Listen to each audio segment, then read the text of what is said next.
We are here for week 8 of college football. Yes. And here with all of you at the Voice of College Football. Great to see everyone here in the live chat. The call-in system is fired up and ready to go to take your calls here at the Voice of College Football. And Central Florida and Memphis are on the field, as are Middle Tennessee State and UConn. Try to pull yourself away from that one. Welcome to the Voice of College Football. I hope that you've enjoyed our content delivery this week. Tried to come up with some different angles compared to Ohio State and Oregon and the great playoff debate between those two.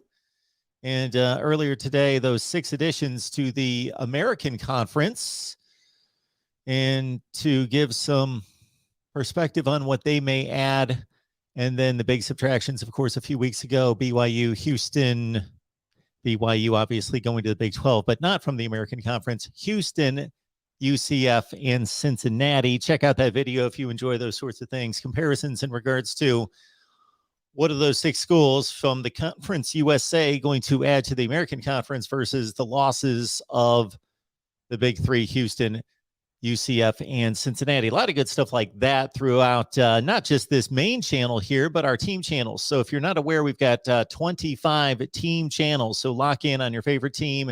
And also, if you just want to help us build the channel network of channels, then go to any that have less than 1,000 subscribers. Please subscribe. So here's the deal I will make with you. You help us grow the channels, get us to 1,000 subs on all those channels.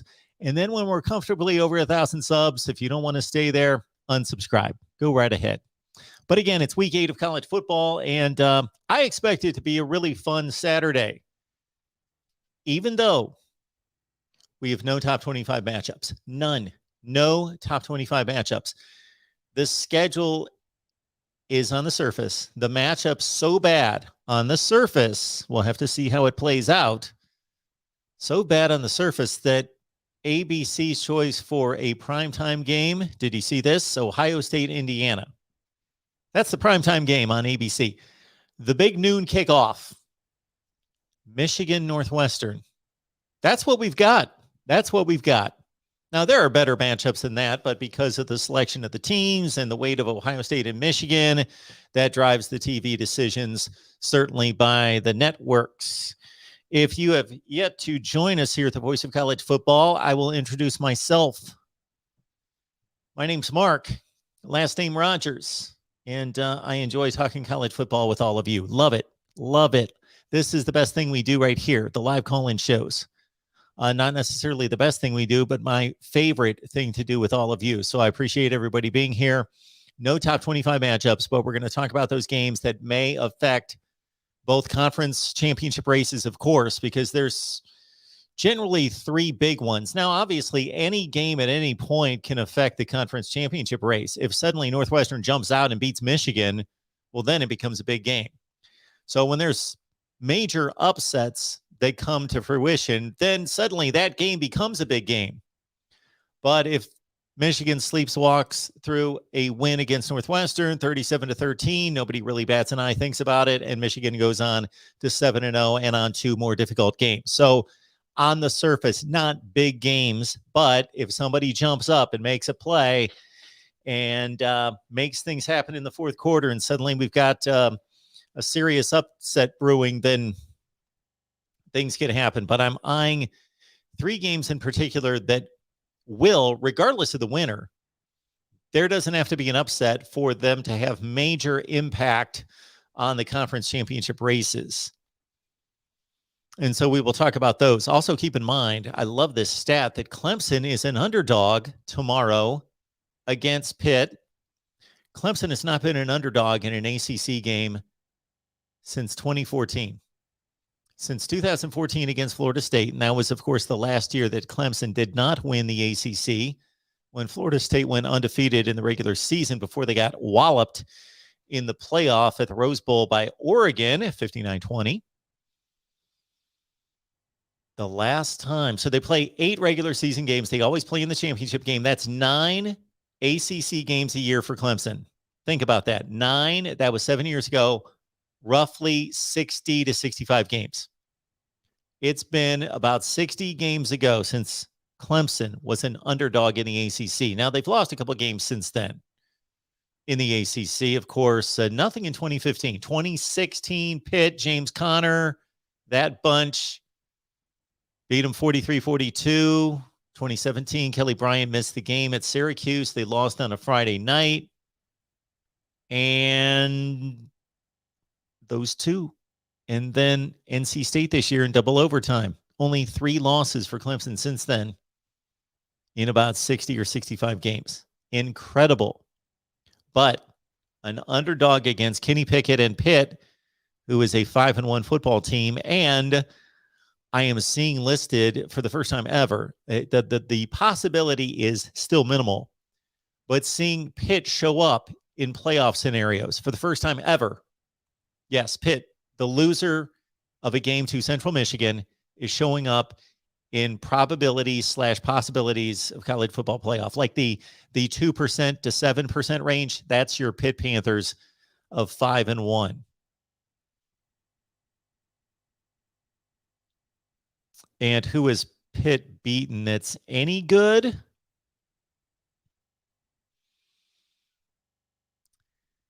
That's a great question. Probably the best team Pitt beat would be Virginia Tech last week. That was impressive, 28-7. All right, appreciate everybody being here, and we will talk it up here at the Voice of College Football. And we will run through the Week 8 games. Right now, we've got some scores to look at.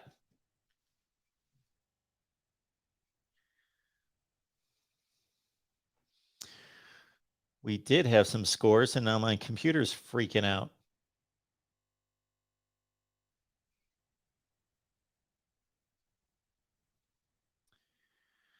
We're at halftime in Orlando. And with Memphis and UCF in that game, I believe it's 14-7 UCF, I believe. Middle Tennessee leads UConn 34-13 in beautiful Stores, Connecticut. Later tonight, Colorado State, Utah State. A game I'm going to watch here would be, I know it's not going to be a good one. It could be a close game. I know that it's not going to be a good one. It doesn't matter. Not even in the Pac-12 does it matter. But I got some things to do tonight. I think I'll just kick back and can work through some things and also look at Washington and Arizona.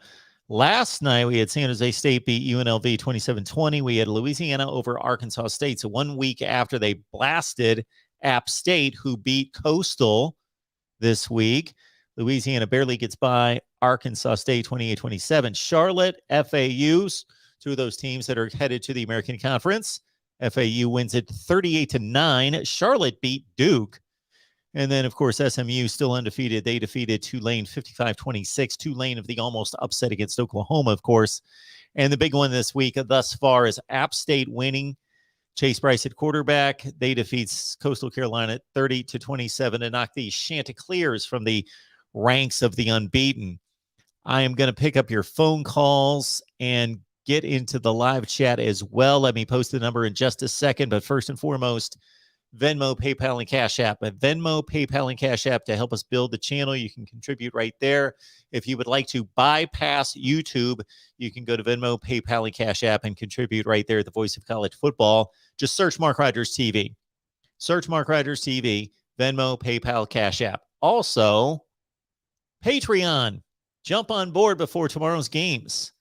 I was 12-6 against the spread last week. 12-6 against the spread. That was not an outstanding once-in-a-lifetime feat. That's pretty much I've been really steady this year. It's almost scary. I've not had those just crazy 16-5 weeks followed by a 7-13 week no, everything's been 60%. Pretty much every week. Just riding along. 60%, 85-58 against the spread. So join us there. You get the selections of 20 media members as well. Some of your favorites here at the Voice of College Football. Get their picks on Patreon. Just search Mark Rogers TV or grab the link in the description section of any of the videos.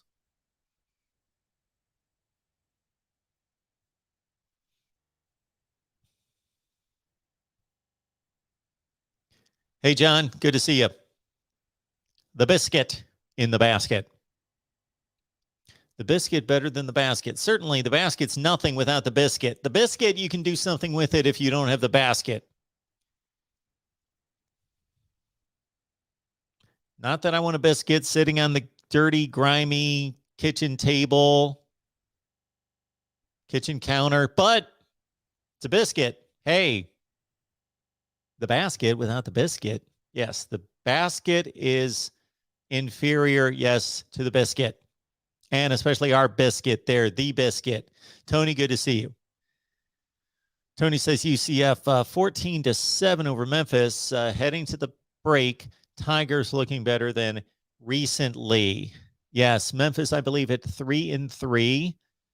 A bit of a phantom win against Mississippi State.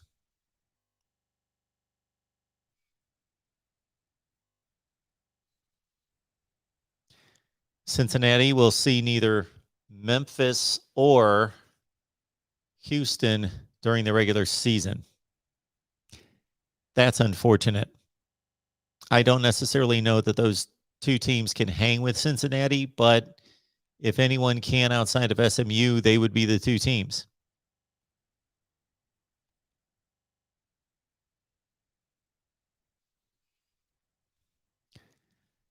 John, that's how it looks right now. No one is stopping Georgia except maybe Bama. But let's understand that you cannot go to any season. You cannot go to any season for as dominant as Bama was last season and LSU the season before. They were scared on occasion. They received a few scares. LSU against Texas, Auburn, Bama. At least those three. Yes, those three. Then they really got rolling down the stretch. Just blasted a top 5 Georgia team in the SEC championship game. And then the playoff game against Oklahoma was a complete joke. And the championship game, despite the final score, looked like a rout, but it was 28-25 with 10 minutes left. Bama, of course, had the Ole Miss game and the Florida games last year. So Georgia will be challenged this year. I would be surprised.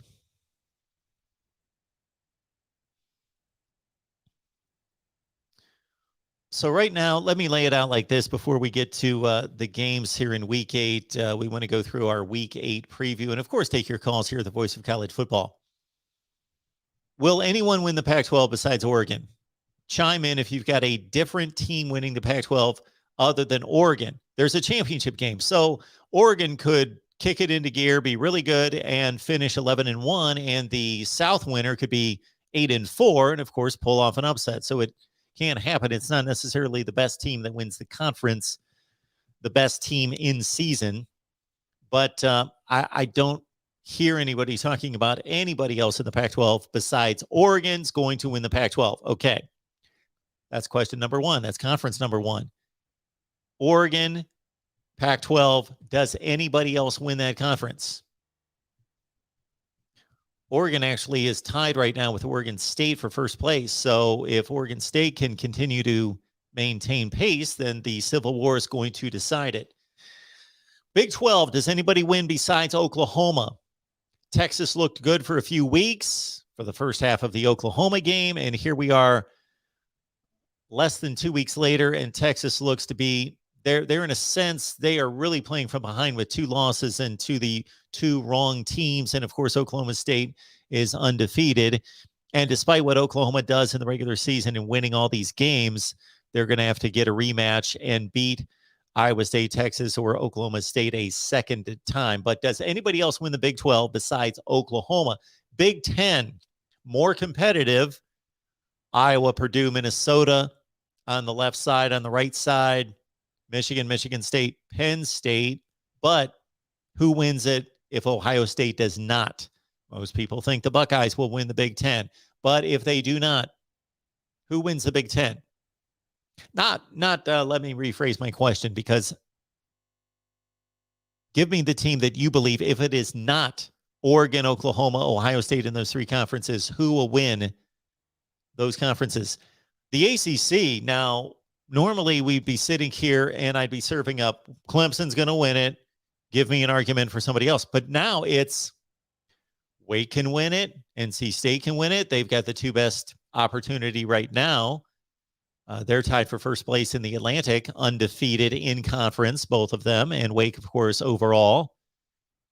Pitt's undefeated in conference, but with only 2 games in. And I don't know that anybody else is undefeated in Virginia. No. Virginia lost to North Carolina. They've got a loss in the Coastal. I believe Pitt is the only undefeated team in the Coastal. Pitt, Wake Forest, NC State. But who wins the ACC? And then SEC, I would be shocked if anybody came up with anybody besides Georgia or Bama. So I'm going to go in the live chat to see if anybody has anyone other than Oregon.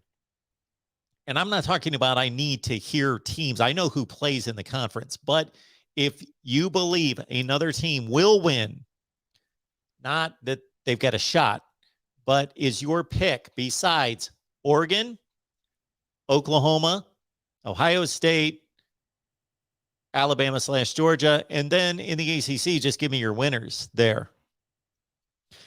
Preseason, I picked.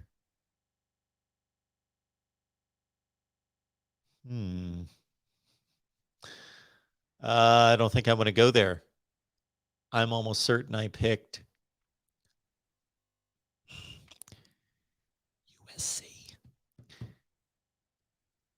Iowa State. North Carolina. Ohio State. Alabama with Georgia making the playoffs. My playoff. Oh, yeah. Playoff's not going to happen, is it? Alabama, Georgia, Oklahoma. No. Alabama, Georgia, Ohio State, Notre Dame. Okay. I'm going to get to the bottom of the chat because I want to see what the responses are here. If you guys have anything on that.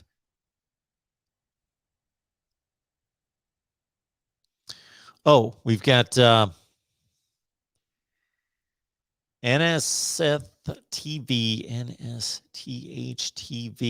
I would love to know what that stands for. Anyway, Arizona State. So Arizona State right now playing from behind. Understand that. Utah is 3-0 in the Pac-12. Arizona State has a loss, and they have it to Utah, so they need Utah to lose twice. So I don't know if you realize that. Michigan to win the Big Ten. Oklahoma State to win the Big 12. I would love to see some other teams. George likes Pitt.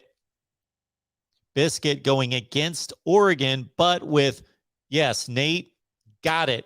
Arizona, bam. Arizona's lost how many games in a row? And I wonder what the all-time streak is. What is the all-time losing streak? I believe at one point Northwestern had the all-time in major college football with 31, 34 consecutive losses, something like that in the early 80s.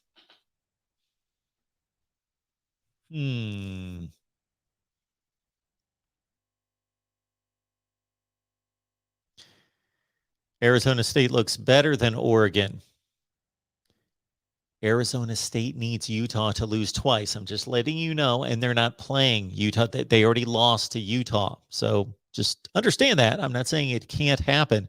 Tony likes Oregon State to win the Pac-12. Love it. I'm rooting for Wake, rooting for Oregon State. Then the other ones can be chalk. That's fine. Just a couple. One would be great. And we will get, well, I shouldn't say this for sure because Clemson could still win the ACC. Michael, now that I see D-Rock in the live chat, D-Rock with an amazing fun fact today, going back to 1971. So 50 years ago today, USC, much like they are right now, having a down season, 2-4 in 1971. Go to South Bend to take on Notre Dame, the number 6 team in the country, and USC pulled off the upset. A 2-4 USC team over 6th-ranked Notre Dame. Tomorrow we've got USC at 3-3 taking on Notre Dame, whatever they're ranked, 12, something like that, 5-1. Notre Dame is only roughly a touchdown favorite in that game. And, of course, they've pretty much won all their games by one score.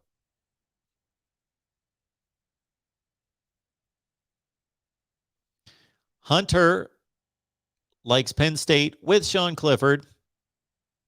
Spelling doesn't count.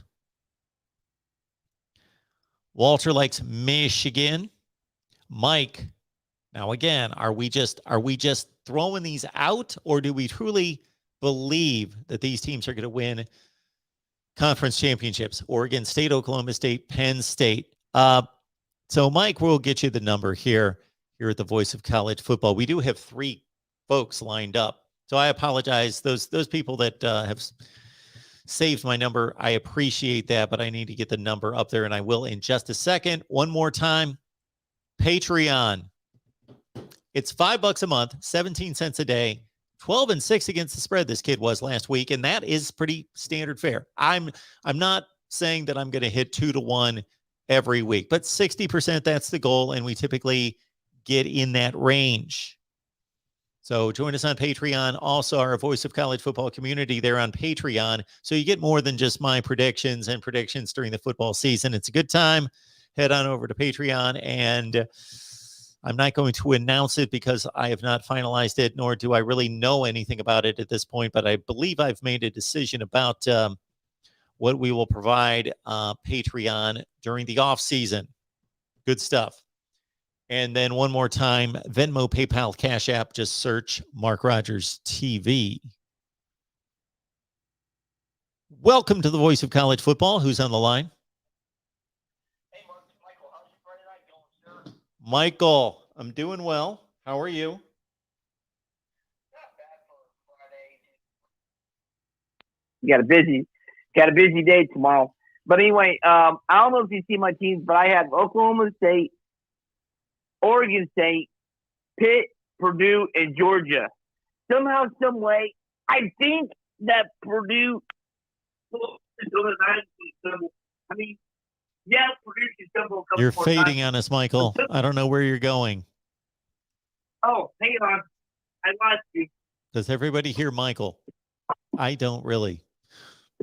Sounds like he went in a tunnel somewhere. Hey, Mark, can you hear me? Hey, Michael. I got you okay. Sorry I'm about that. I'm going to rely on everybody in the live chat to tell me if they can hear you, because hopefully they can. All right. All right. I Fire. was using my I've got one question, Michael, before you continue. I've got one question. Are these just teams you're spitballing? Okay. I wanted teams that you guys truly believe is going to win that conference. Not just I can come up with anybody that has a chance of winning. No, the I conference. really think I really think those teams is going to win. All of those teams you just mentioned, you believe all of them are going to win their conference? Yes. Would I be shocked if it did come to fruition? Yeah.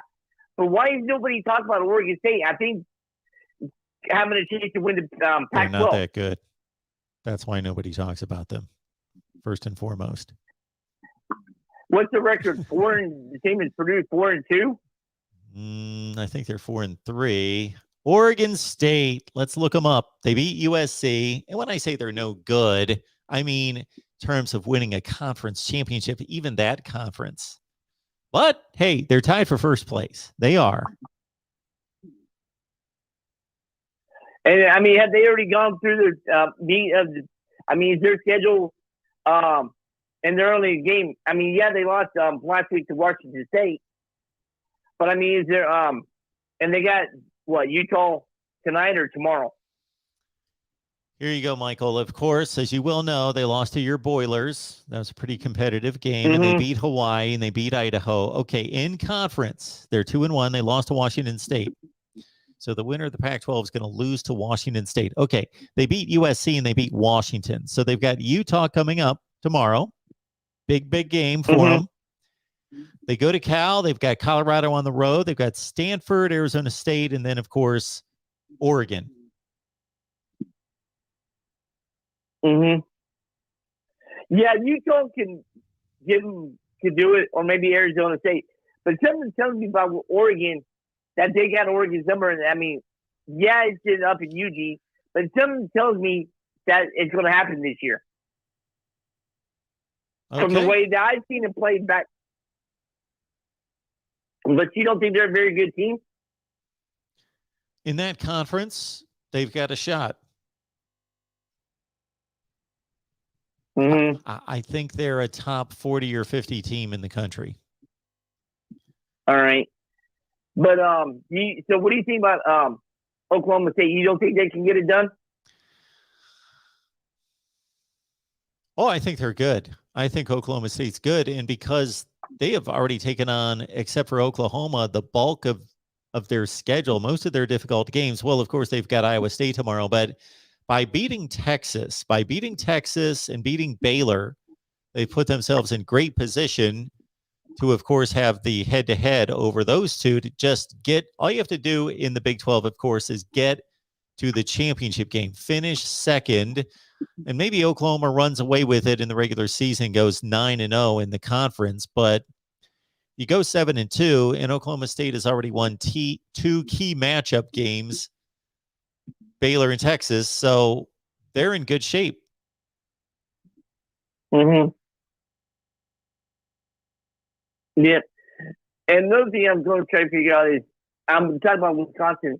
How is it Wisconsin's favored, but every football index I see, Purdue's favored and has a better chance of winning the game tomorrow?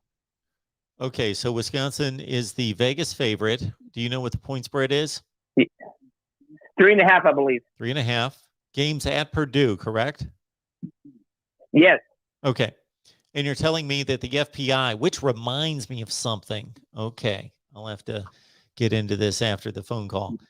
You're telling me that the Football Power Index and other, I don't know what else there is out there, has the probabilities in Purdue's favor? Yes. Okay.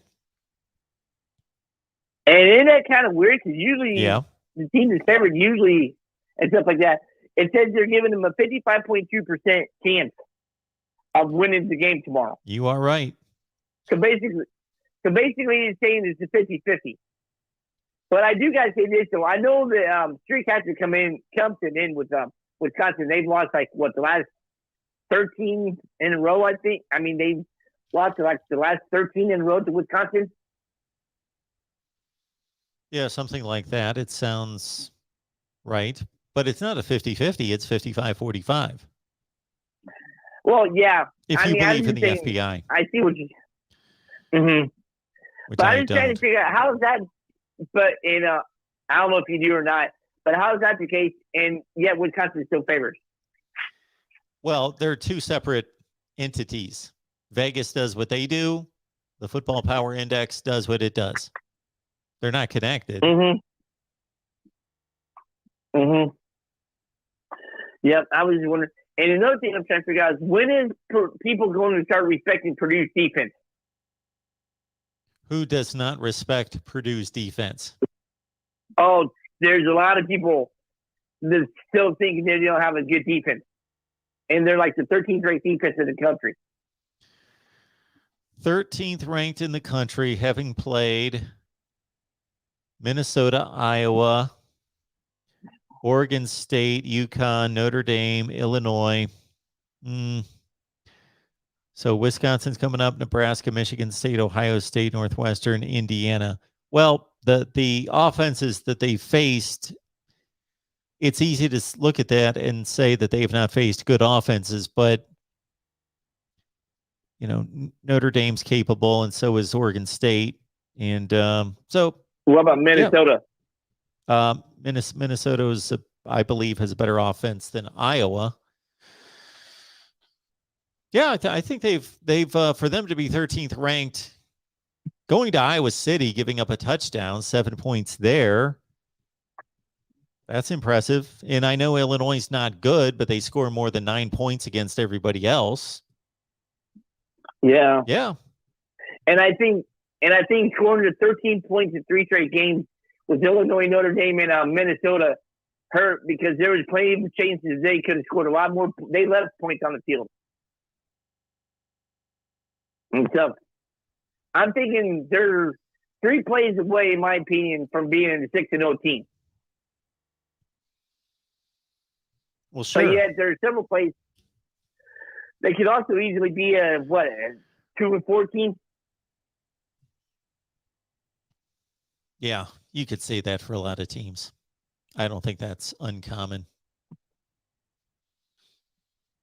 I think they've earned what they've gotten. And if anything, I would say that they've played better than 4-2. If you're going to take me in either direction and say, Mark, do you think Purdue is playing more like a 3-3 team or a 5-1 team? I'd say the 5-1 team, because the Notre Dame game and the loss to Minnesota, I consider those that they were closer to winning those games than the games that they lost, or that the games that they won that were close.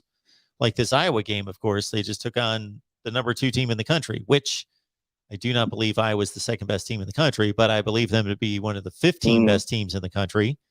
And Purdue beat them by 3 scores. You know, that was an impressive display. Yeah, I was just wondering stuff like that. And then, okay, the 6 remaining games left, do you see them maybe going 4-2 yourself, or Probably. more like 3-3? Probably 4-2. With process to what? Either Nebraska or at Ohio State, or Michigan State, Ohio State. I think people generally look at home and away a little bit too heavily. I would guess Ohio State and Michigan State. But the Michigan State game is at Ross State, though. So sure. But there's less things though. In the Big Ten East getting ready to be a train wreck here soon, because you got Michigan State, Penn State, and Ohio State getting ready to play each other in the next 6 weeks. They do. And who do you think can survive it? Ohio State. Penn State or Michigan? Who's going to win the Big Ten East? Ohio State. Yeah. All right. Which one of those 3 teams can knock off Ohio State, in your honest opinion, right now, if they do play? I'm sorry, who else could win it? No, okay. Who do you think could give Ohio State a loss in the Big Ten East? If Sean Clifford's healthy, right now, Penn State would be the first team that I would select to beat Ohio State. I would go Penn State, Michigan State. Yeah, something like that. I picked Ohio State to lose 1 game preseason, and so they certainly could lose another one. Of course, that's going to kill a college football playoff appearance, and may kill one for the Big Ten. If Ohio State would get knocked off once and then go on and win the Big Ten championship, then they're probably not going to make the playoff. All right, Michael. I was just wondering. All right, thanks, Mark. I appreciate it. Night, hopefully after a Purdue win. Yes. Take care. You too. Bye. Big game for the Boilers. Big game for the Boilers taking on Wisconsin. That's a 3:00 game on the Big Ten Network. Yeah, I'll want to see that ball game.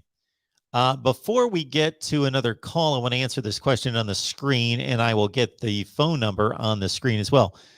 Bash is asking, Mark, why are the phone lines marked busy? So because of the cost of the phone system, we cannot have like 17 people waiting. So we mark it at 3. So we have 3 people waiting at all times. And then after that, it will just, so you know there are at least 3 people in front of you if you call and it's busy. That's the situation there. Welcome to the Voice of College Football. Who is up next? Hello. Hello, Mark. How you doing? It's the real MVP. Hey, real MVP. What's going on, man? Not much. How about you? How you doing? I'm good. I'm good. Well, I think for your question tonight about the teams in the conference champion, I think a lot of people are going to have issue with the Pac-12 just because of how insane the conference is. I mean, anybody can lose to anybody. So, and I know the reason I chose Arizona State is I understand Utah has to lose 2 games, but they play Oregon, UCLA, and Oregon State. And I think they will lose 2 out of those 3 games. Okay. I hear you. But if we go to Arizona State's schedule, based on the way they've played, I highly doubt that they're going to play the last 6 games of the season and go undefeated. Well, I doubt it too, but another reason I chose Arizona State is they're in my opinion the most consistent team in the Pac-12 I've seen. Whereas the others, I have no idea I feel more confident in what I'm going to get from Arizona State than any other week. Arizona State's so I think Utah, consistent? Yeah. They are? I think they're from what I've seen 2 or 3 games this year. I haven't seen all of their games. I've seen 2 of their 3 games. They looked solid. I mean, they look like a decent school.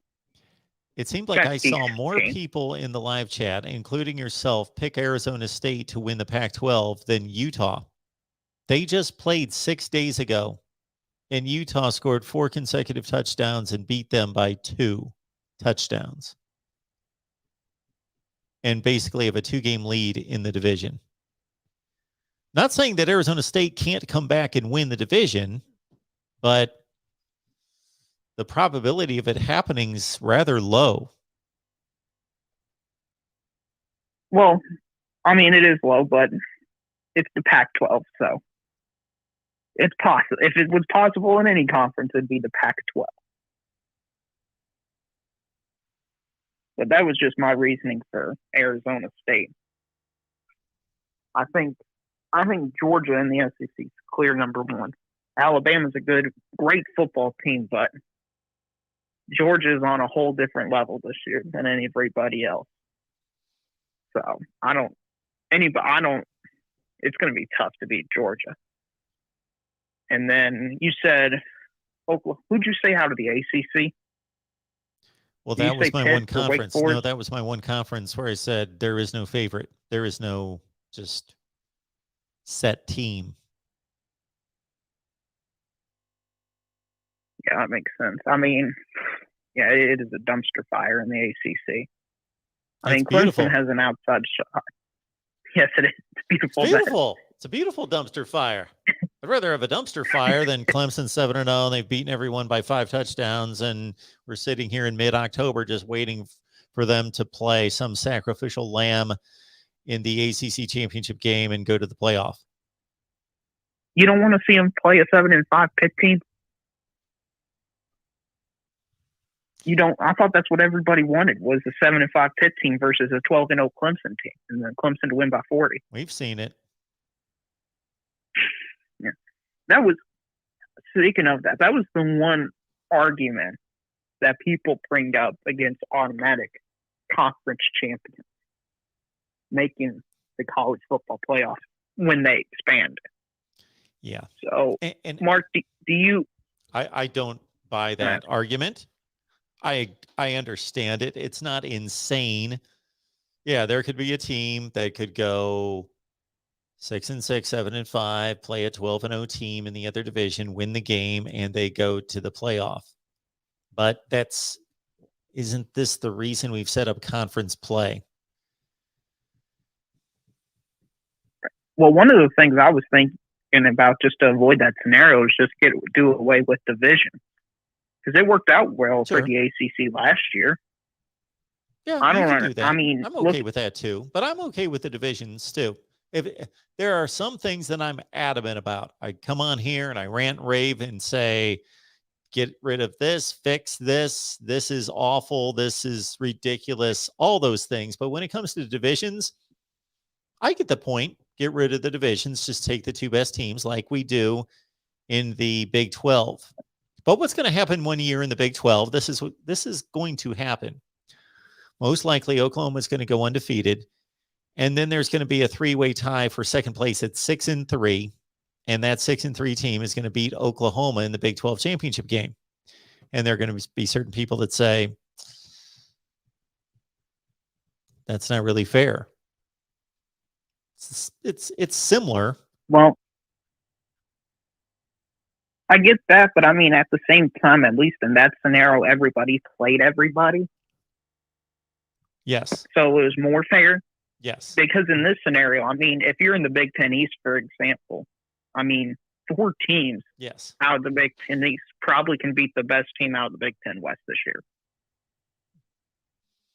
You're right. You're right. A lot of people don't like divisions, and I get it. I understand.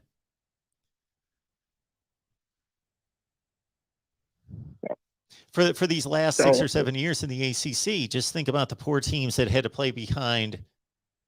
Just take any of those teams. Oh, Syracuse, I would have loved in 26. Yeah, Syracuse had a 9-3 season a couple years ago. They would have been playing in the ACC championship game. Boston College has no chance as long as Clemson stays Clemson.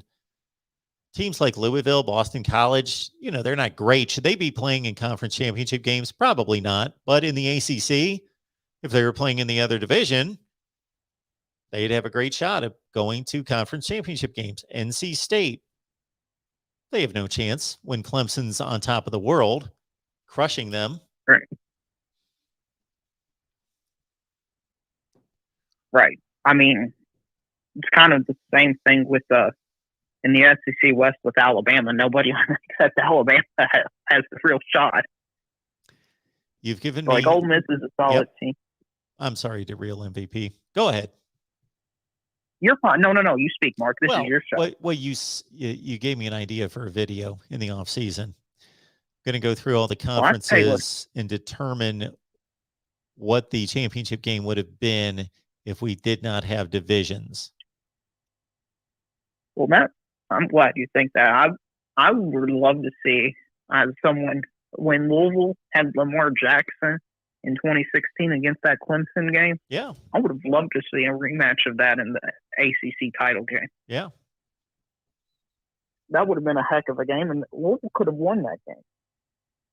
Because they only lost by a yard that year with Deshaun Watson. I mean, that's one of the best college football games I've ever seen, just in general. I mean, that very underrated game. But another thing I was going to ask you about the video idea is there's been a lot of 2007 comparisons this year. And I know you bring up the stat of 41% of all top 25 teams have lost. Yeah. Well, one of the things that was brought up to me, and I've seen, is that maybe it's not just the amount of upsets, but because of last year being the pandemic year, it feels like there's more upsets than usual. What do you think about that?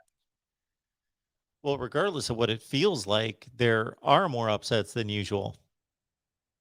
So whatever you're feeling to real MVP is accurate. There are more upsets. Regardless of how we feel about it, there are more upsets than usual. I just thought that, but I wasn't sure. Well, from what I heard, people on the internet and message boards and stuff like that have been saying that because we had a year where everybody played in conference games and stuff, it feels there's been more time off from just upset.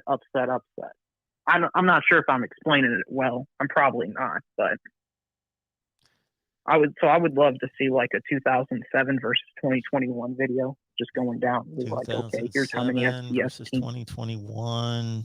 Okay, I don't really know what I'm going to compare, but I love doing stuff like that, so we'll figure it out. All right, 2007, well, 2021. Yep. I was going to say you can compare like FCS teams who have beaten ranked FBS teams. That could be something because App State, going back to just Wednesday night, the last time they beat a ranked team was in 2007. The last time Purdue's been ranked was 2007. So I'm seeing a lot of stats that have a lot of 2007 connections to them. Sounds like I'm you just should be wondering making this video. Well, Mark, I don't have 30,000 subscribers. You don't need 30,000 subscribers to do a video. I used to do them when I had 3 subscribers. Yeah, well, this. It's a whole lot harder to start from zero than it is 30,000. And plus, you've been doing it so long, and you make great content and great videos. And by the way, if you're listening to this in live chat and you want to enjoy more of Mark Rogers, you just hit that red subscribe button. There totally you go. free. Totally free. Yeah, and you can also like the video. That way, it boosts recommended. Maybe you got a friend that you talk college football to at work. That's it right there.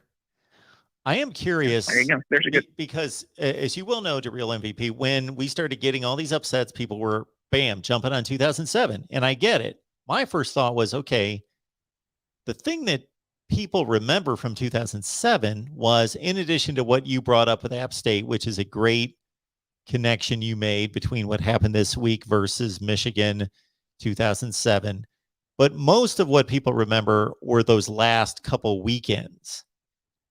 And for example, Ohio State was number 7 when they played their last game. When they beat Michigan, they were number 7 and they ended up number 1 without ever playing another game. That's how crazy it was.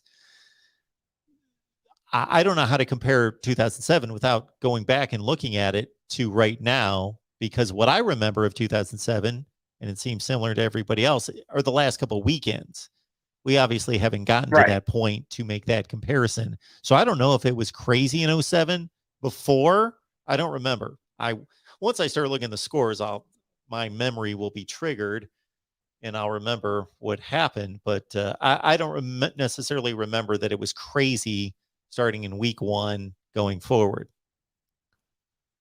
Well, the only thing that's kind of I need for it to be like an official 2007 season, Boise State beat Oklahoma, a good Oklahoma team a great team. Mm-hmm. And I want to see if we can have that type of an upset this year. So like if Cincinnati, for example, they beat Oklahoma, Alabama, or something like that in the playoffs, that would cement it as a 2007 season for sure, with no doubt. Something that you talk about to your friends 15 years down the line, saying, you remember that time when Boise State beat Oklahoma? You have those types of games. Mm-hmm.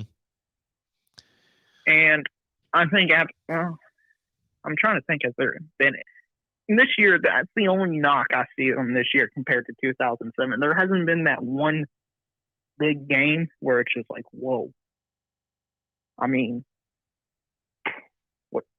Bowling Green beat Minnesota, but Minnesota wasn't ranked or anything. So that Texas A&M, Alabama. Texas A&M, yeah, that's a good one. Yeah, that's a good one. I forgot about that one. That'll be one talked about. And the final thing I want to ask you is, have you seen the news about the Sun Belt Conference? No. They're getting Marshall, Southern Miss, and Old Dominion. Okay, so based on that, with all those other teams leaving the Conference USA to go to the American, this is telling us that there will be no Conference USA. Yeah, they will be down to 5 teams. Yeah. And Conference USA has released a statement saying they're trying to get other teams, but where are those I don't know who you get from? unless you get some. Right, unless you get some like good FCS teams. Yeah. Like North Dakota State, South Dakota, Montana, Eastern Washington. You get those teams and put them in Conference USA, but the Conference USA has basically died this week in a matter of like 3 days. Yeah, looks like it. And like you say, they may be able to maintain something, but it's not going to be, not that it's a great conference now, but they play their group of 5 schedule and they all play a Power 5 team or 2, and they produce roughly 4 bowl teams, and that's what they do every year. But going forward, I don't know if they're going to be able to even keep group of 5 status, even if they add 3 to 5 teams and have a 10-team conference, let's say. It's going to be an ugly, because obviously the better teams left. Mostly trying to process it, because obviously those are the ones the American Conference wanted, were the better programs. So they've got the worst left. Then they pick up a bunch of FCS teams. Yeah, that's no That's good. what I was thinking. But All right, the man. problem is everybody's expanding and there's not enough teams. Yep. Absolutely. So I'll talk to you later, Mark. Sounds Hopefully good. tomorrow brings a great day of college football. Yeah, enjoy it.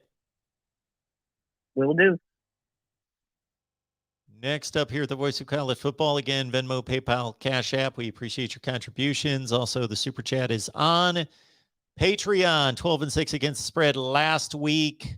58 to dope. Let's work out the 8s and the 5s. 85-58 against the spread this season. We got our 20 media guests who also picked the games there. Welcome into the Voice of College Football. Who's on the line? Hey, Marcus, George, I'm busy beating off these Georgia fans in the chat. They're just ferocious. Okay. Well, I'll make no comment about that, but you do what you need to do, George. They're nice guys. They're telling me I'm having pipe dreams because I think we could possibly win. I just asked them, I said, what if the whole Georgia defensive line tests positive for COVID? I mean, you never know anymore, man. What if Stetson Bennett goes down with COVID? Yeah. If you're dreaming of things like that, George, then you know you're desperate. I'm desperate. Even if we beat Georgia, they're still probably going to roll over Alabama and go to the playoffs.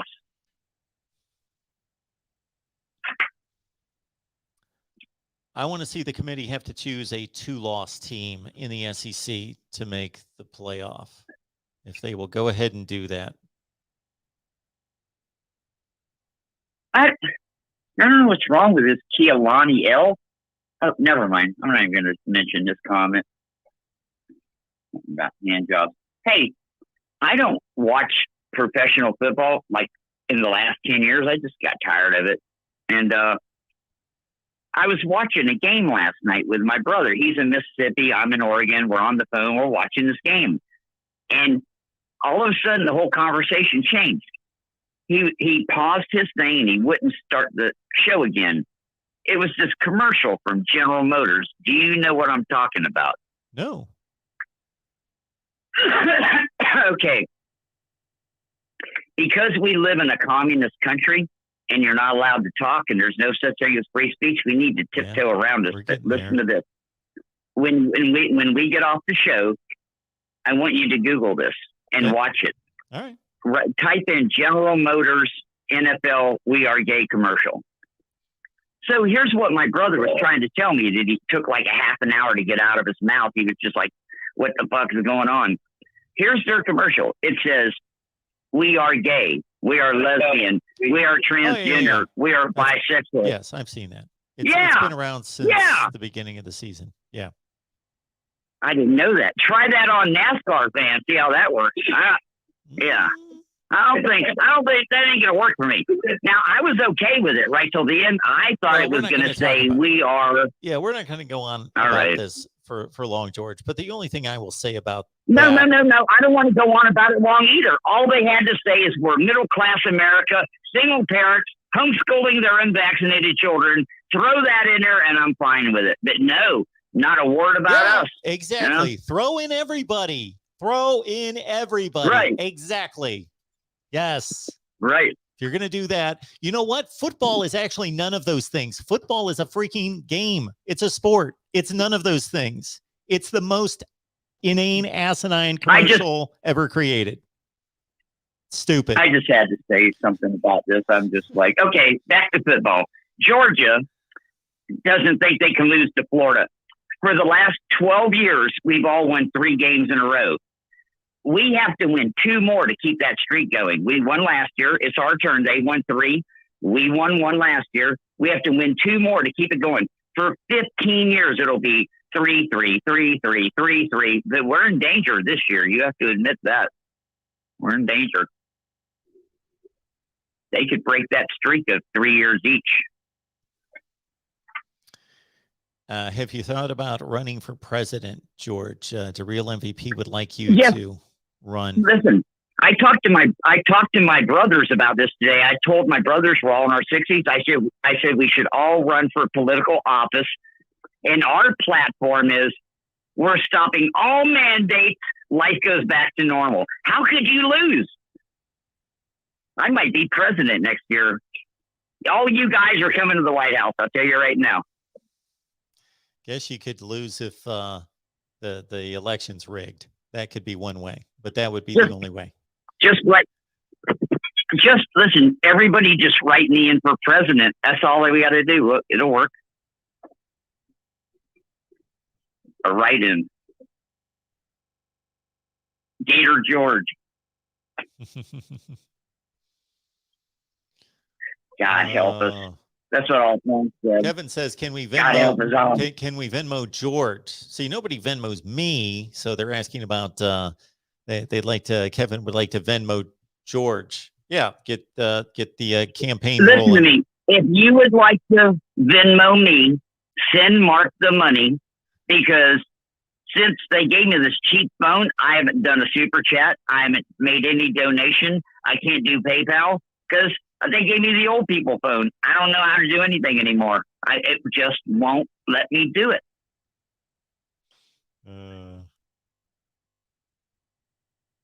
Some guy, and I love you, MBD24, but he just said George equals Ron DeSantis. My last name isn't the Satanist. You know, why is it always got to be something weird? The guy's name is literally Satan. Even though he acts like he's doing a good thing, I'm afraid next week he's just going to turn on everybody.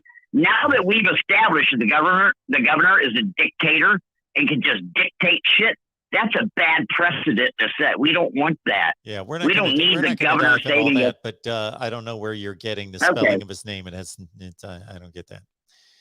No, I'm just saying it's so close. Just like Santa Claus, if you rearrange a letter, it says Satan. If you rearrange the letters, you know, I don't want to get into anagrams and all that. But no, we could rearrange a lot of people's names.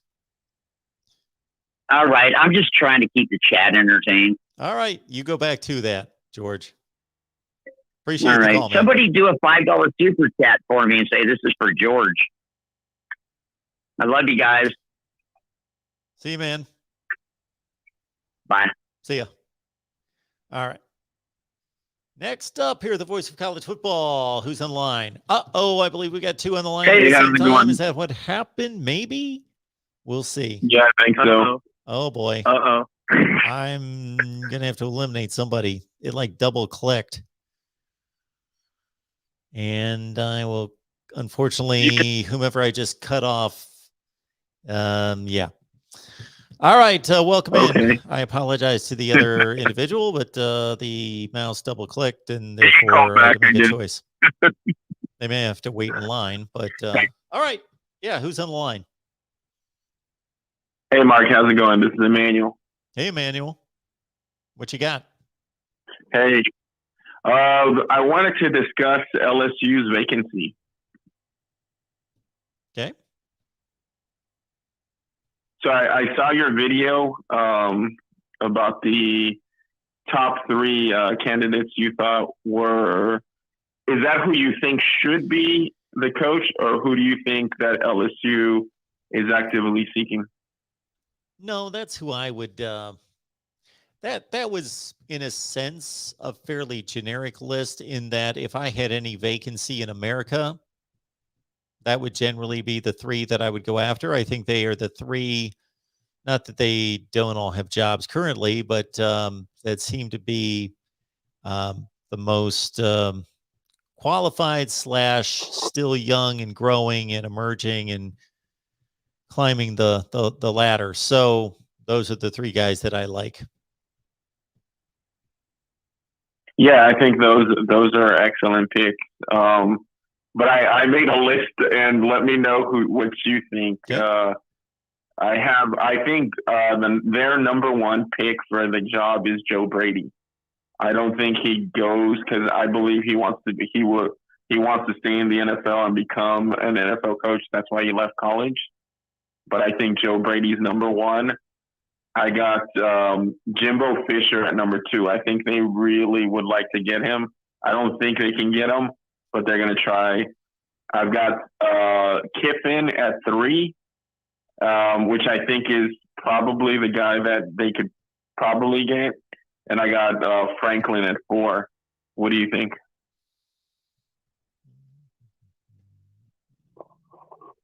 Jimbo Fisher is the safest choice of the four.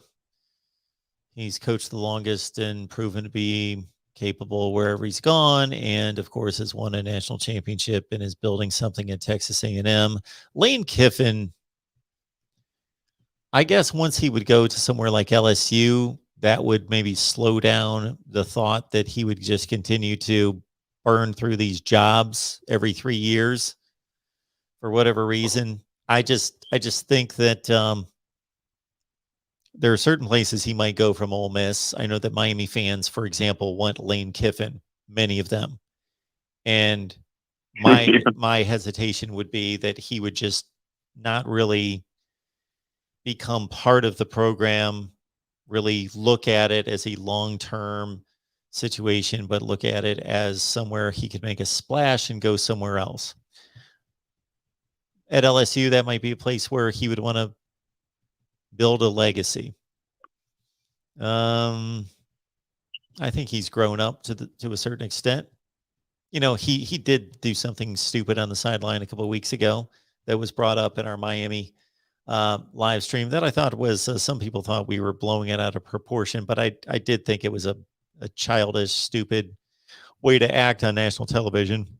But James Franklin, yeah, he's certainly proven. He's more proven than Lane Kiffin. Lane Kiffin really isn't at the Power 5 level. He hasn't won anything. He improves the situation. He certainly has benefited early in his career. Now he's gotten to a point where he's proven that he really is smart. He really can run a program and, of course, play call and build an offense. But early in his career, he just benefited from, he's a bright guy, but he benefited from his father. And, for somebody to be 35 years old and already head coached in the NFL and major college football programs. But if you look at the Raiders, USC, and Tennessee, what did he do there? Nothing. He pretty much left them in worse shape than when he got there. Then he took that step back at FAU and started to grow and develop and seem as though he kind of found himself as a leader. Who was your first guy? Joe Brady. Oh, Joe Brady. Yeah. What I find interesting about like a Joe Brady is that from an offensive standpoint, he's one of the very best. I find that to be much different than running a football program. Running an offense versus running a football program, there's quite a bit of a difference there. But so you want him first and foremost because of what he did in 2019. Yeah, I think that's who they want. I think that's who they would want to get first and foremost. Okay. But I just don't. I think if you go to the NFL, he seems like a guy once he left. I mean, I'm sure there's plenty of NFL teams that are interested in him. Yeah, and that's what you have to watch out for, that if he's hell-bent on being an NFL head coach, that he may look at that as somewhere he could go for 2 or 3 years and then jump when he gets the opportunity. Here's one name that I'm hearing a lot, Mel Tucker. What do you think? Do you think like a Mel Tucker or a Bill Clark or a Billy Napier are legit candidates? Well, if I'm LSU, we're talking about a top 5 to 10 team in the country or program job in the country that, unless I'm really sold on somebody being the next big thing like a Joe Brady, if a guy's already had head coaching experience, then I want to see a guy that's proven something. Mel Tucker's on his way, but certainly he's had the least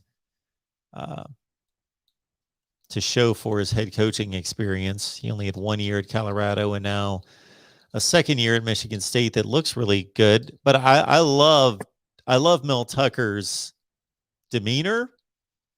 He's a tough dude. You know, he's a no nonsense guy, and I think he brings a certain tough mindedness to a team. I think all those guys are exceptional potential hires. They've all proven themselves.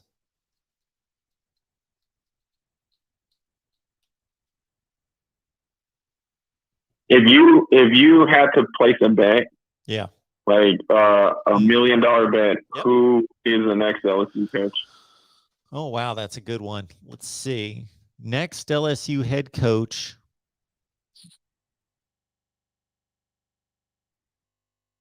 I got to think that we've already named him. I got to think it's out of those guys. I'm trying to think if it would be anybody else. Let's see. Why would Jimbo Fisher leave all the money he's got and being at Texas A&M just to stay in the same division? I don't really get that. Lane Kiffin. Oh, nice. I like it. But I think Lane Kiffin goes to USC. That's the only. Yeah. But I think that would be the pick. I never considered myself really good at the whole head coaching projection thing. I haven't really noticed how close I've come.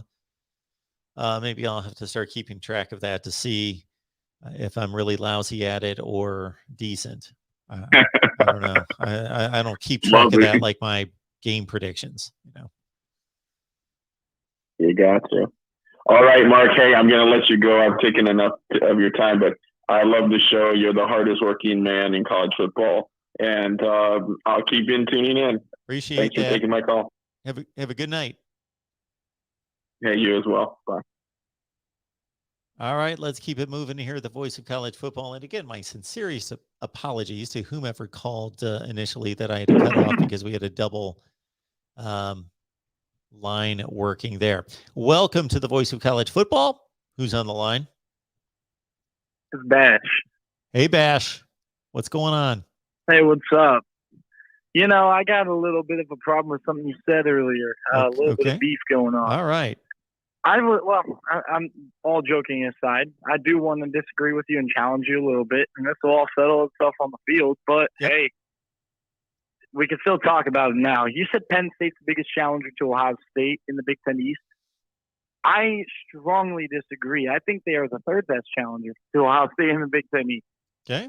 I don't know what football you've been watching this year, but go right ahead. I've been watching college football this year. Okay. And the first thing I want to say, as far as matchups go, Penn State's not a great matchup for Ohio State. They're in the shoe, right? Ohio State, they've had this long gap. They're going to need something to prove. That will be their first national stage game since that Oregon game. And are you going to tell me right now that Ohio State's not more talented and a better team than Penn State? No, I'm going to tell you that Penn State's a more talented and better team than the other teams in the division. That's not the question. And this is where we disagree. The question is not whether Penn State's better than Ohio State. Okay, before you get going here, you said something in there that triggered this response. Who has played Ohio State better than Penn State in the Big Ten in the last 5 years? The answer is nobody. It's not even close. It's not even, everybody has gotten blown away except for Penn State. So when you say that Penn State is not a good matchup for Ohio State, I don't know where you're getting that. What does that have to do with this year? So I was at that game in 2019. Some of it does. Right? Some of it does pretty not. Clear that. Yeah. So it was pretty clear to me that back in 2019 that Ohio State was very dominant. Penn State was really only in the game due to Ohio State fumbling the ball. But regardless of that, there is a point to be had there, specifically if you go from 16 to 18. Those 3 years, those three matchups, amazing matchups. I'll give you that. But number one, it's been 10 years since Michigan has beaten Ohio State. To get Ohio State in the Big House, this is probably the best team that they've had since 2016. I think this team is better than 2018. And The one thing that you can maybe say about this team is the quarterback position. Maybe you could argue that 2018 they had Shea Patterson. You could argue Shea Patterson was better. I don't think Clifford is that dynamic as a quarterback, and he's going to need to be able to throw for over 300 yards against Ohio State to give them a chance. Because as good as that defense is, they do not have P.J. Mustipher, so Ohio State will be able to run the ball a little bit better on Penn State than other teams have this year, because Ohio State's run game is really good, and it will open up the pass for C.J. Stroud, who's looked really good lately. I would argue Michigan has Aiden Hutchinson on the edge, one of the best linebackers, if not the best linebacker in the Big Ten, with Josh Ross. They have Dax Hill on the back end, one of the best. Now, I would take Jaquan Brisker over Dax Hill right now, but that's a close battle right there. And you're also just talking about as a whole, right? The one thing that really kind of irks me is the reason why Minnesota and Oregon were able to have so much success against Ohio State is they were able to run the ball. Penn State, on the other hand, cannot run the ball. Michigan very much can with that 1-2 punch with Haskins and Corum. It's not even factoring in Donovan Edwards. So as far as is there a team more talented than Penn State? Probably not. In fact, I'm going to tell you I do agree with you. But when you're talking about X's and O's and on the field, I don't think that with all these factors surrounding each team, I don't think Penn State has a better shot against Ohio State than Michigan does. And even if Penn State were to go into the shoe and beat Ohio State, they still have to win out to win the Big Ten East. Because if Ohio State loses to Penn State and runs the table outside of that game, Ohio State's still going if Penn State they lost to Iowa. And I don't think that Penn State really has a shot in that game anyway. So I would think Michigan, if they were to come in there with a loss to Penn State on the road in a whiteout environment, Michigan would be the biggest threat to the Big Ten East to Ohio State. Okay. You made somewhat of a valid argument. I don't think it's correct, but sure. We're going to find out over the next several weeks. Oh, for sure. For sure. That's a conversation to be had, though, in my mind. just as fun to talk about. Yeah. I would not hesitate if somebody said right now, who is the, as you just asked, the most likely team to beat Ohio State the rest of the way. And regardless of whether the game's played in Columbus, I'm still going to go with Penn State. And I really don't see where I'll give you that. The thing with Michigan is that, yes, they're 6-0. Okay. They're 6-0. Who is the best team Michigan's beaten? Who do you think is the best team? That's a very good point. I would argue that the best team they've beaten was probably Rutgers, to be honest with you. The best unit that they were able to beat was probably that Washington defense. That's all right. I mean, they're pretty good, but that offense kind of held them back, not just in that game, but the rest of the season. And I did see that Michigan run game against that Washington team, which did validate my thoughts a little bit. And I thought Rutgers had a great game plan in the second half. Michigan was dominating that game at halftime, and Rutgers just came out and shut down the run game, and Cade McNamara looked kind of scared to go to the air. So everything that you're saying there is definitely true. But my eyes kind of tell me that, and based off of everything I've seen, there is just an inability for Penn State to move the ball on the ground. Against any big team, against any team. They didn't really run the ball well against the likes of like Villanova, you know? And that's my biggest difference between the two is Penn State cannot run the ball. And I don't think they're going to come into the shoe and be able to crack off big game running. So again, for me, Michigan hasn't really shown themselves to be anything different than what they've been under Harbaugh in every season, excluding 2020. They just happen to have played a weak schedule. I would actually think that the best team that they've played thus far is either Wisconsin or Nebraska. When I see a little bit more Wisconsin and Nebraska, I would be able to decide who's better out of those two. Of course, they haven't played this year yet. I definitely didn't even think about Wisconsin, but mainly because that game was so weird how Graham Mertz kind of started getting clicking, and once he did, he got taken out of the game. And then once that happened, it's just kind of like Wisconsin, as bad as Graham Mertz is, Wolf was far worse. in that game, and Mhm. they were pretty comparable to Washington, to be honest with you, because it was the same type of thing. Maybe a better defense, so I guess that was, but even then, you might have a point there. Not going to give you Nebraska because though they play team stuff, I don't know. Nebraska just kind of rubs me the wrong way, man. That's all I got to say. Yeah, I get it. Although when you say that even Michigan State's better than Penn State, well, Nebraska outplayed Michigan State, held them to no That's first true. downs in the Yeah. second half. Which is why I kind of backtracked a little bit. I think Michigan State probably has a better chance to beat Ohio State than Penn State does, as far as. But when those two teams meet up, I'm thinking in my head when I'm saying this stuff. I'm like, well, yeah, but Michigan State is. I don't think they will be able to beat Penn State because I don't think they'll be able to move the ball on Penn State. If Sean Clifford would have finished the game and not been injured against Iowa, do you think Penn State would have beaten Iowa?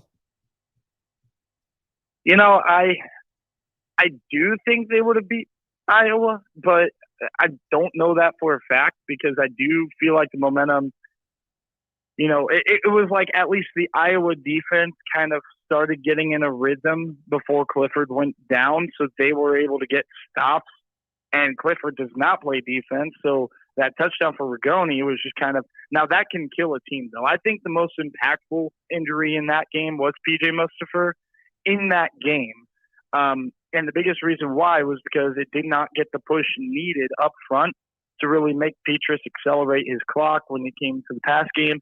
And they didn't run the ball very well against Penn State, but they were at least able to muscle out a couple more yards per carry once Mustipher went down. So in that game, Mustipher was probably the bigger impact, and they won't have him going forward. Okay. Anything else, Bash? I will say this. Yeah. Last thing I will say, though, I 100% believe Ohio State's about to run the table and win the Big Ten, go to the playoff from what I've seen. And anybody that believes different, I want you to tell me why you think differently. I'll be in the comments looking. Why do you think that Ohio State is not the favorite in the Big Ten if you don't? Because I believe that a lot of people are just picking against Ohio State because they want to see it. It's not based in logic at all. So that's all I got to say. So I'll talk to you later. I'll be in chat. All right, Bash. Appreciate it, man. Ohio State. Certainly there. Oh, did I do that again? Suddenly. Welcome into the voice of college football. Whomever I cut off, I apologize. Who am I talking to? No. This thing will double click. No, that's quite all right. But by the way, this is one Ohio State fan that definitely thinks that we're running the table and making the playoffs. So you'll get no disagreement or pushback from me on that. So. Well, the pushback that I got was after the Oregon and Tulsa games when I said that I still believed that they were going to win the Big Ten.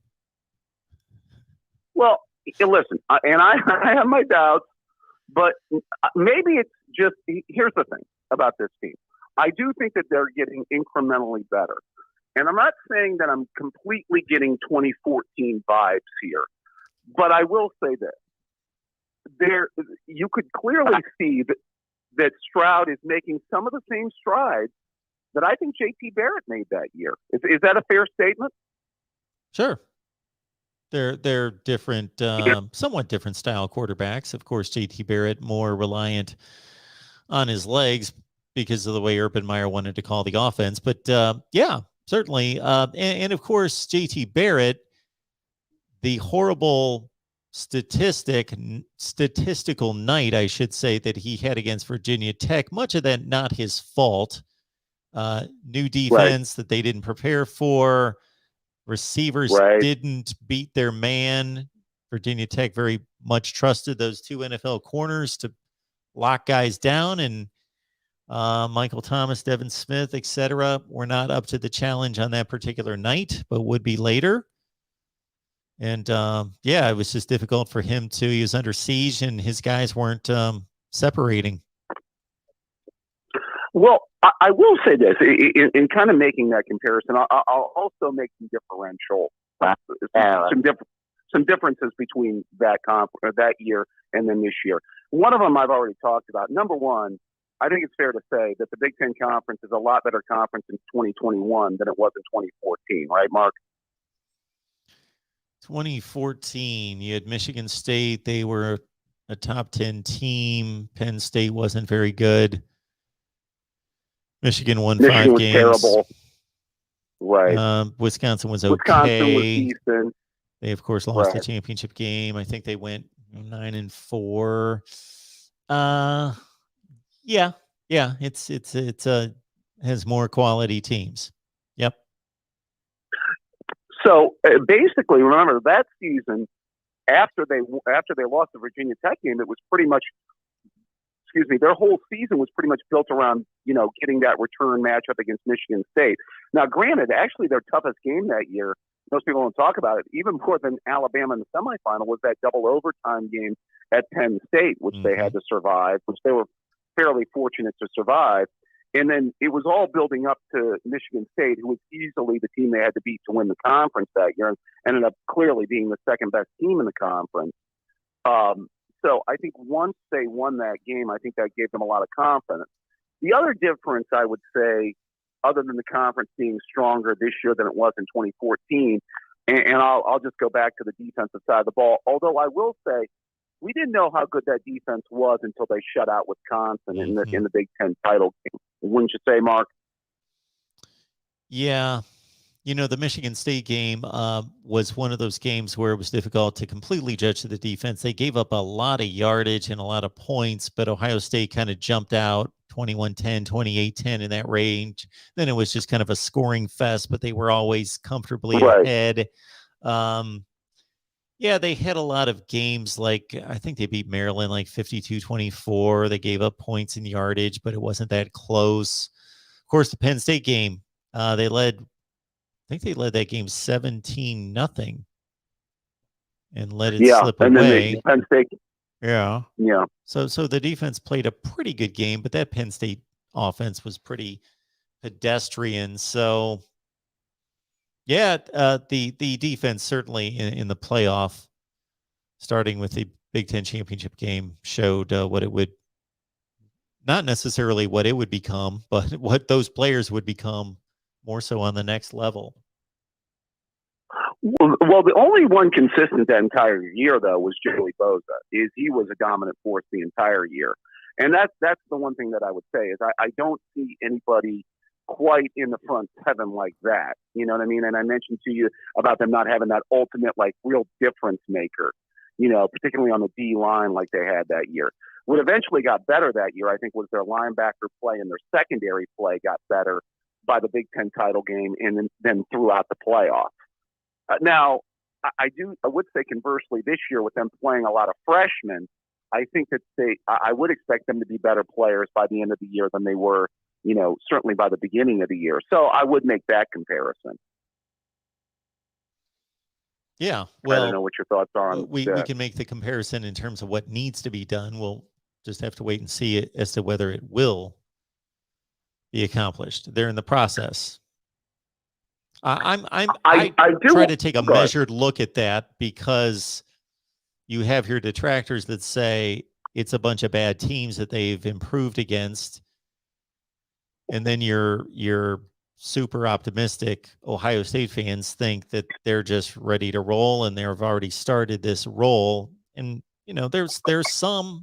there's some value to take out of what they've accomplished and what they've shown us the last 2 games in particular, but it's against teams that are getting blown out by other quality teams to a certain extent. See, I want to go to your point that you just had with your last call about Ohio State's toughest opponent. I would tend to think that it might be Penn State, just for that would be if Sean Clifford's 100% healthy. Or close to. I'm not going to say it's going to be 100%, but as close to it as possible. I think that would be obviously a big thing because right now I think that, after C.J. Stroud, who would you say would be the other top-notch quarterback in the Big Ten? If I was going to take a quarterback in the Big Ten after well, I would take Clifford, but after Clifford, What? well, I would take Michael Penix. Yeah. Okay. And right. That's where I was going with that. I mean, football is a fairly quarterback-driven sport right now. And I would say right now, Stroud's the best quarterback. I think Clifford's the clear number 2 quarterback in the Big Ten. Is that a fair statement? Yep. I agree. Okay. Now, I do agree with the previous caller. They do struggle in the running game. But conversely, I think Penn State's got a fairly good amount of talent on defense. I think that defense is pretty good. I think their defense is really good. I think they have the best defense in the conference, based on what I've seen so far. So, I mean, I'm kind of making your point here, Mark. If they have the second best conference, if they have the best defense in the conference and the second best quarterback in the conference, and then they probably have, one of the top 3 or 4 wide receivers in the conference? I mean, after the Buckeyes receivers, I think I'd put Dotson probably in the top, maybe David Bell, Dotson would be right up there with Olave and Wilson. Yeah, those would be the guys. I can't, those would be the 4. Yep. So, that's why I think the case can be made. Now, I agree with his point, though. The underlying point would be that they do not have a strong running game. And I get where he's coming from, though. But, Clifford in the passing game, I think could still do a fair amount of damage against the defense that still, has a lot to prove. And I'll be the first to admit that. But, and I think their defense is legit, too. I mean, they might be one of the few defenses that could keep Ohio State, maybe under 30. And by under 30, I'd say 28 points. So, I mean, they could keep them in that neighborhood. So, there was a certain college football announcer that I remember at the beginning of the season that I believe picked Penn State to beat Ohio State. I don't remember who that guy was, but. Yeah, if anybody knows in the chat, they can let us know. I certainly hedged my bets by saying Ohio State would go 11-1, and that, yes, when you did all the addition, of course, and it was pretty obvious when you put all the team predictions together, you could see, okay, that was the game. And I probably even stated it, but I gave myself an out by saying Oregon or Penn State. Those are the 2 that I can see. But of course, I gave Ohio State a loss in the Big Ten. So there you go. Hey, Mark, I didn't see your video on that Oregon-Ohio State comparison. Was there a case to be made that if they finish the same record? Now, I agree. Head-to-head has got to matter. But if Oregon goes 12-1 and wins their conference, and Ohio State has the same record and wins their conference, I mean, I have to be the one to say it. I mean, head-to-head has to matter. They came to Columbus, they won by a touchdown, and they were down, their 2 best players on defense. Mm-hmm. So, I mean, and that just shows you, I'm not trying to be a homer here, folks, but I'm that's not either. Gotta help. Now, I will say this. I will stipulate this real quick. If Ohio State were to play them tomorrow on a neutral field, I do believe we would beat them. But 97% of the people I hear from believe that too. But the thing is that doesn't matter. It doesn't matter what you think. It doesn't matter what I think. We can think all sorts of. I would have loved to have taken a poll the night before the Alabama-Texas A&M game to see who would have won that game. That is the most ludicrous comment I get to these rankings videos is so-and-so would beat so-and-so and so-and-so would beat so-and-so. Do these people not watch football and see what happens every week? 41% of the games in the top 25 have been upsets this year. But I agree with you. I would pick Ohio State too. I do think they're better. I think they would win a game. So I'm not arguing that in a sense that I believe the same thing, but that it just doesn't hold any weight. Everyone in America could think that, but they actually did play. Right. And like I said, to win by a touchdown without your 2 best starters on defense and to do it in Columbus, I mean, you got to get a lot of credit for that. So, no, again, I think Ohio State's a better football team than they were then. They're going to have a chance to prove it against better teams, and we'll see. I will say this. By the way, I know that 2007 comparison was made early. I'm not going to go that far with this season, but remember, I called you early on, Mark, and I really did have a feeling that this was going to be a lot closer to more competitive kind of college football season than we've had, let's say, the last 3 years. Yeah, you did. So, I mean, I've got to say where I saw it taking place is in the Big Ten, pretty much in the manner that it has, that there would be a really solid group of top 10 to 15 teams at the top of the conference. Where I did not see it was in the ACC, with, of course, Clemson faltering. Although the rest of the conference is the same as it always is.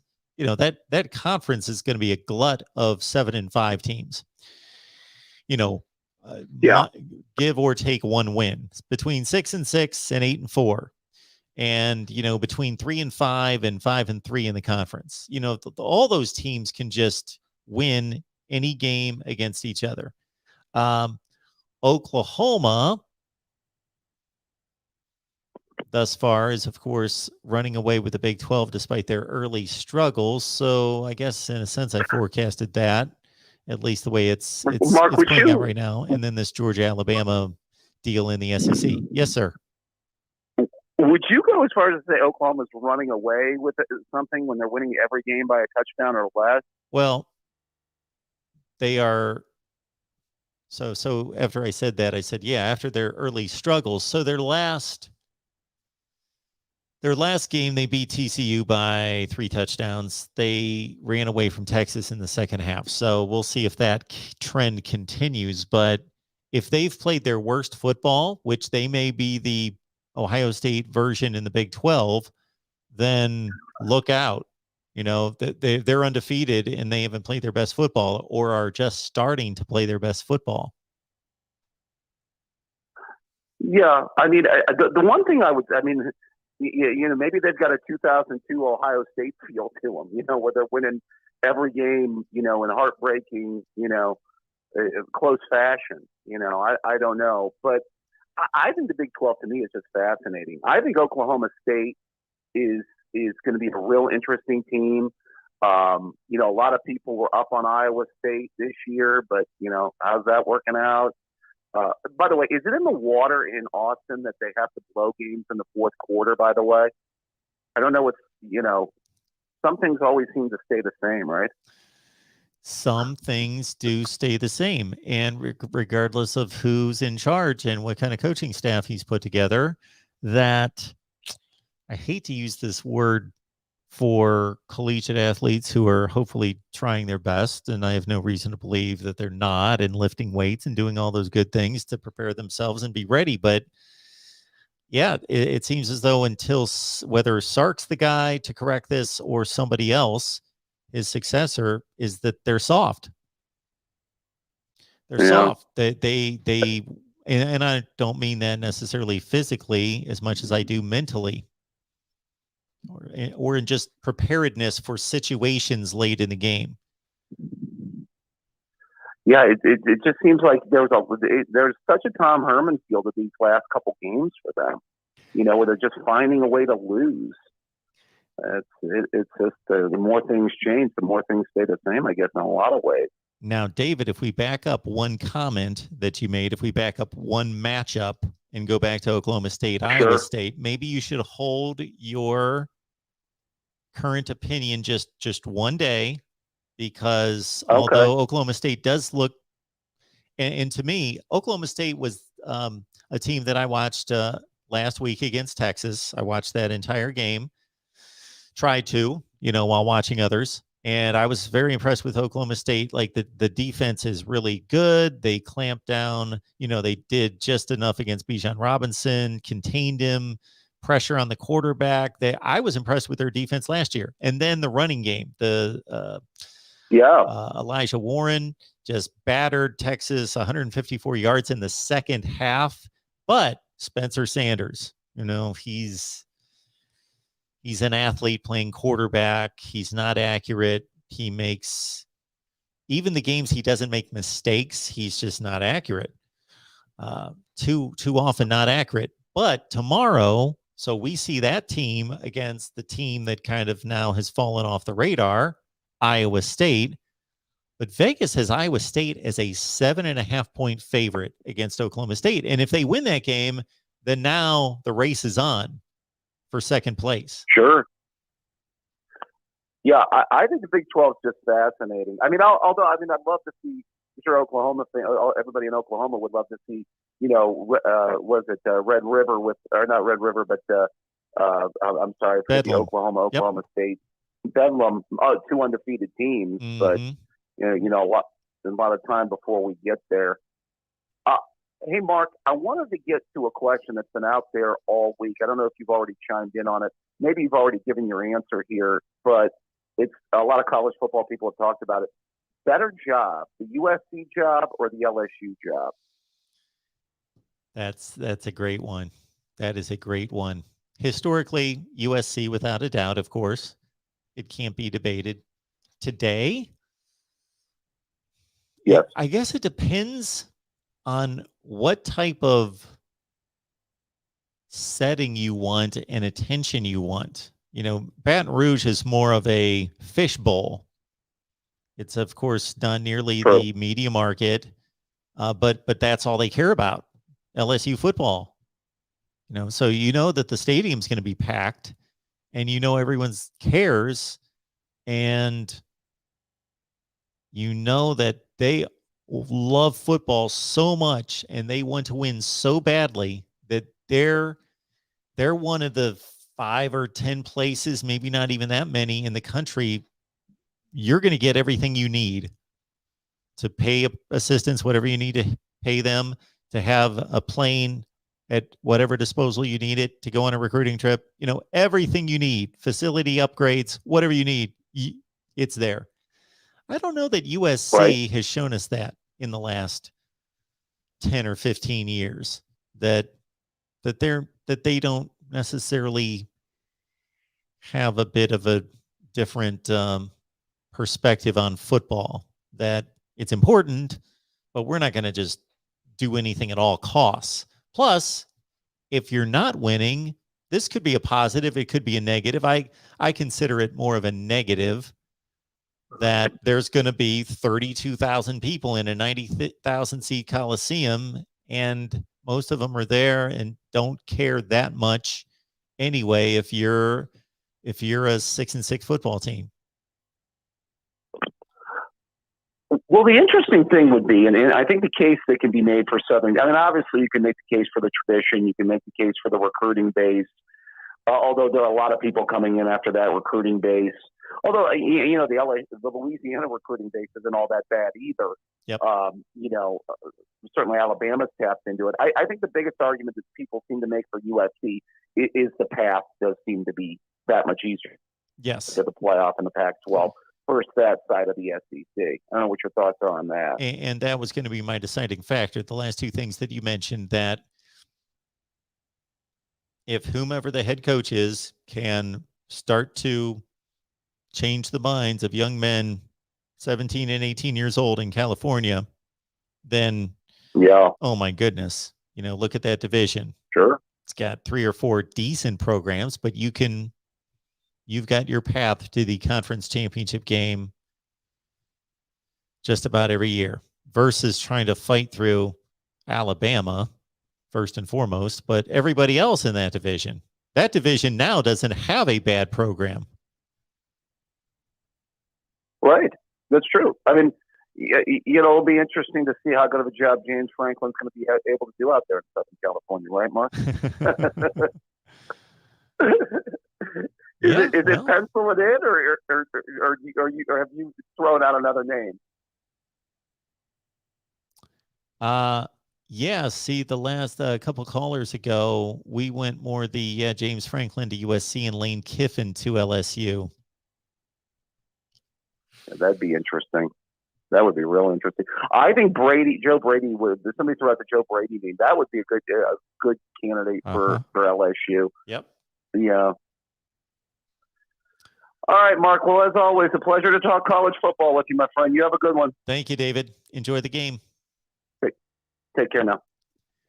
All right. Next up here, the voice of college football. Keep in mind, Venmo, PayPal, Cash App contribute as well right here through the Super Chat. And also Patreon, 12-6 against the spread last week.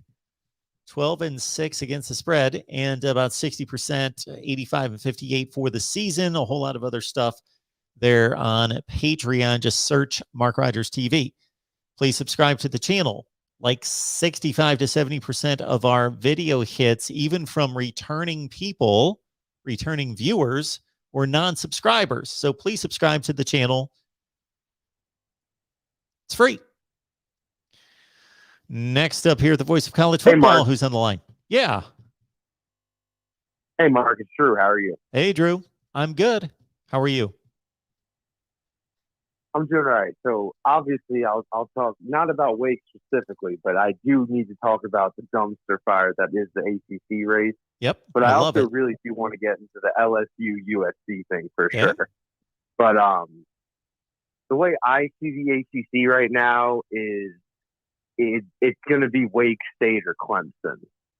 I mean, maybe you could have Pitt or VT, but like if you're looking at that division, and it's going to get really interesting because I pulled up their schedules. NC State has to play Louisville, FSU, Wake, Syracuse, UNC. Clemson has to play Pitt, FSU, Louisville, and Wake. Obviously, Wake has to play State, Clemson, and then UNC, NBC. So, and especially if Clemson beats Pitt, you know, you're going to have a team ranked 3 top 25 teams all playing each other in the last 4 weeks. It'll be fun. Yeah, and maybe the conference will get a little bit more if NC State and or Wake can differentiate themselves, then maybe a little bit more attention and a little bit of talk toward a college football playoff possibility. Because people are mesmerized by the number next to the name. If there's a 23 next to the name, you could really be like 26 or 27. And for some reason, 23 means a lot more than like nothing next to the name. I try to keep that out of my head as much as possible. Special win, right? Yeah, I try to dismiss that as much as possible and just look at the team and say, you know, this is about a top 40 team. This is about a whatever team, not just magically they've got a ranking next to their name. Now, if they're number 4 in the country after 10 weeks, okay, well then we know that they've proven to be really, really good. But 23, okay, but that doesn't mean there's not 15 or 20 other teams in the country that are roughly about as good as they are. Oh no, I definitely agree. I mean, obviously I'm a homer, but I just do laugh. Some people are they like fighting all of these games on paper, and then they're going to have to and they love hating on the ACC, but they're going to have to come to grips with the fact we'll see how it plays out. But like, you could have 4 top 25 ACC teams all beating up on each other in the last 4 weeks.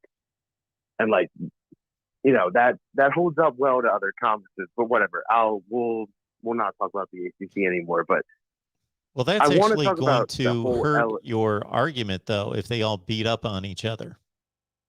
That's if we get out of this and we've got a bunch of 9-3 teams at the top, that's not going to help you. Then you're really going to be dismissed. That is true. I guess you want somebody to separate. Yeah, for sure. No, beat up wasn't the best term. I meant it was going to be like good football, but I still imagine. I got you. Having a 10-2, 11-1. Yeah. But I know what you're saying, because literally that would be bad for the argument. We need someone with at least 11 wins. But what I'm saying is I think you could have you could have an 11-1, a 10-2 in Atlantic, and then I don't know, I'd have to look. I guess VT and Pitt each have 1, I believe. I don't know, but my whole point is I think, you know, I would like to look back at the rankings when the season's all over, is my whole point. But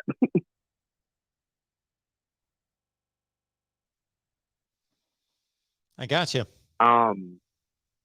Yeah. So my whole question to you, and you kind of honestly took a lot of the points I wanted to make kind of away from me, so it'll probably be relatively brief. But I think the whole like LSU USC thing isn't even close, and I think it's kind of a problem the Pac-12 might have just generally going forward.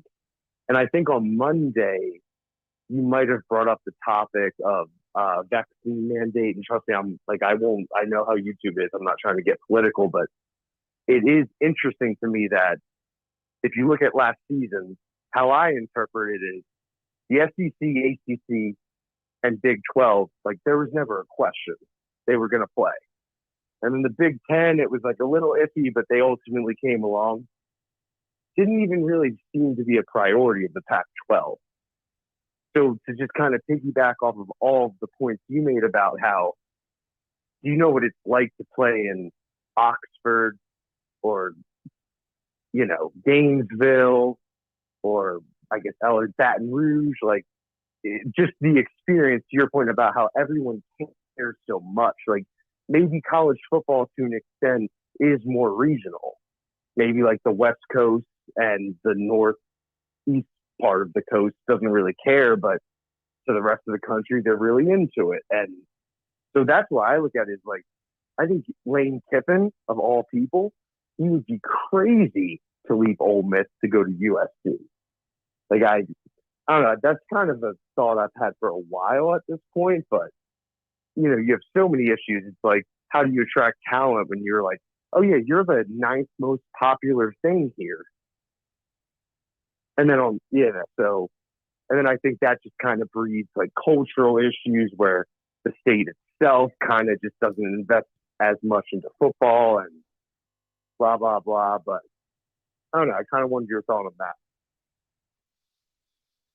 Well, based on what you just said, adding to what I had stated earlier, I don't know that there's a whole lot more to say. It causes me to think about us talking about JT Tuimoloau's commitment to Ohio State, and when he was in the process of taking those visits, once the dead period lifted, and I remember when we were having a chat, live stream chat, similar to what we're doing right now, and somebody had commented, either called in or left a comment in the chat, that JTT was being wined and dined by USC, and part of that was a helicopter ride over Los Angeles. And I said, my immediate reaction was, so he can look down on everybody that's going to be ignoring him for the next 3 to 4 years, versus versus whether you view that as a positive or a negative elsewhere. Yeah, you got to win big at USC to be noticed. You don't have to win. You don't have to do anything to be noticed at LSU, because the winning or the losing, either one, you're the most important component in life. you're it. People care. And so if you enjoy that attention, you know, the pressure is different. There's pressure everywhere. You know, for as much as we like to laugh at Kansas or Vanderbilt, or, you know, there's a certain amount of pressure. Those guys get paid a lot of money, and they're paid to succeed to some degree. You know, even Derek Mason got fired at Vandy. So if you don't succeed to some degree, you're going to get fired from these jobs. It's, you know, there's a lot more pressure, and therefore a great reward too. Most of us aren't getting paid hundreds of thousands of dollars. You feel pressure. Yeah. Well, I don't care what your job is. It doesn't even need to be football. Well beyond hundreds of thousands of dollars, millions of dollars, even at Oregon State. You know, their coach is making $4 million a year. So, yeah, so they're paid to succeed, because they have to compare what they do, or the pressure and the expectation placed on them, versus whomever doing what. That's an accountant making $75,000 a year. The job security isn't even close. You know, as long as your company's doing well and you're doing a capable job, you're going to keep your job, versus these guys get fired every 3 to 5 years, generally, something in that range. They're almost tons like the of CEO. them. But on the flip side, they make a ton of money. and they enjoy the pressure and the competition and all that. Yeah, I would take USC over LSU just because of the opportunity to win big.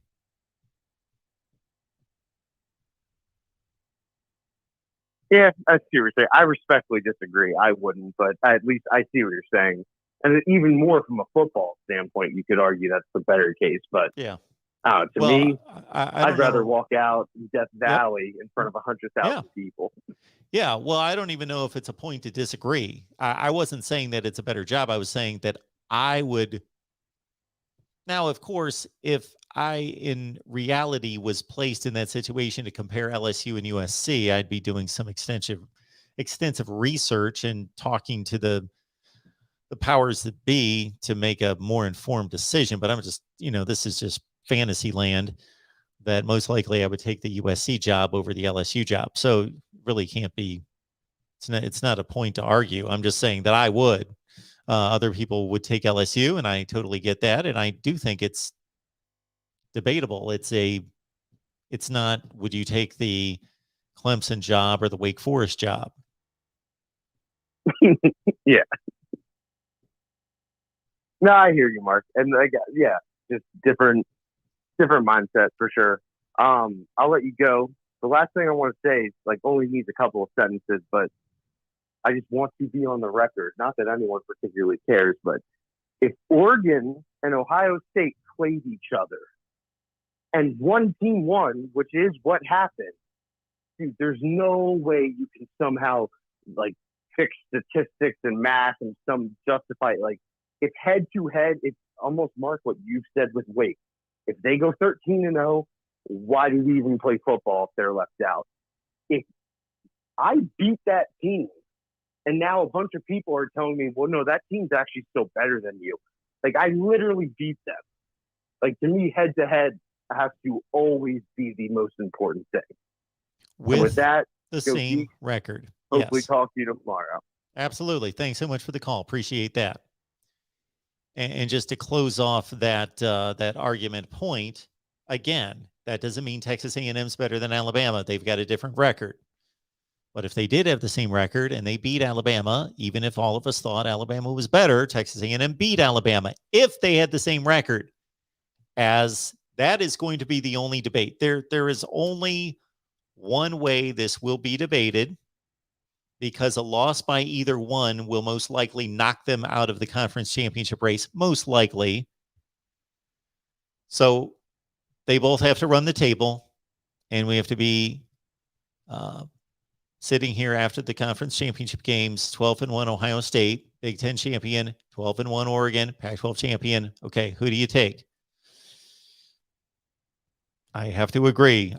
Even though you resume people, see, I'm a resume guy. See, this is what hurts me. I am a resume guy to the hilt, to the point where I get criticized from my top 25 unveiling every week because I'm such a resume guy. And Ohio State will have the resume advantage that won't even be close over Oregon. But they played. Why? If I was Mario Cristobal and I got left out of the playoff after defeating Ohio State in a game that they controlled on the road with their two best defensive players out and five pretty integral defensive players out, I'd be like, why do we play these games? Why don't we just play video games and then decide who is the national champion? All right. Welcome to the Voice of College Football. Who's on the line? Hey, what's going on, Mark? It's Ballard. How you been? Hey, Ballard. I'm good. How you been? I've been doing okay. Yeah. Obviously not too happy about the loss with A&M a couple weeks ago. Oh, that's good for you. But Alabama clearly bouncing back. Yeah, I mean, clearly they bounced back, and the defense showed up. But Jimbo did what he said he would do this offseason. But I wanted to look forward to the Tennessee game. And I know Alabama has won the past 15 or 16, whatever it's been. But, I heard a few years ago, Paul Feinbaum said and I want to get your thoughts on this. I mean, it's dirt under the rug now, but like, do you still view it like as a big rivalry in college football? I understand it's one-sided, but if you go back, I mean, Tennessee has had their fair share of streaks over Alabama, and just going back deep, like, there's going to be a day where Tennessee gets Alabama. I don't know if Saban's going to be the coach, but I still view it as a big rivalry and traditional game, regardless of outcome, regardless of what it's been the past decade and a half. Just like, what do you see in this game? Not necessarily like this year's game, but just overall the history of it. Well, it's funny because when I was covering the SEC, I don't mean from afar like I am now. I mean, when I was at the games, yeah, it was the exact opposite situation. So this was, Peyton Manning time, Tennessee time. This was mid to late 90s.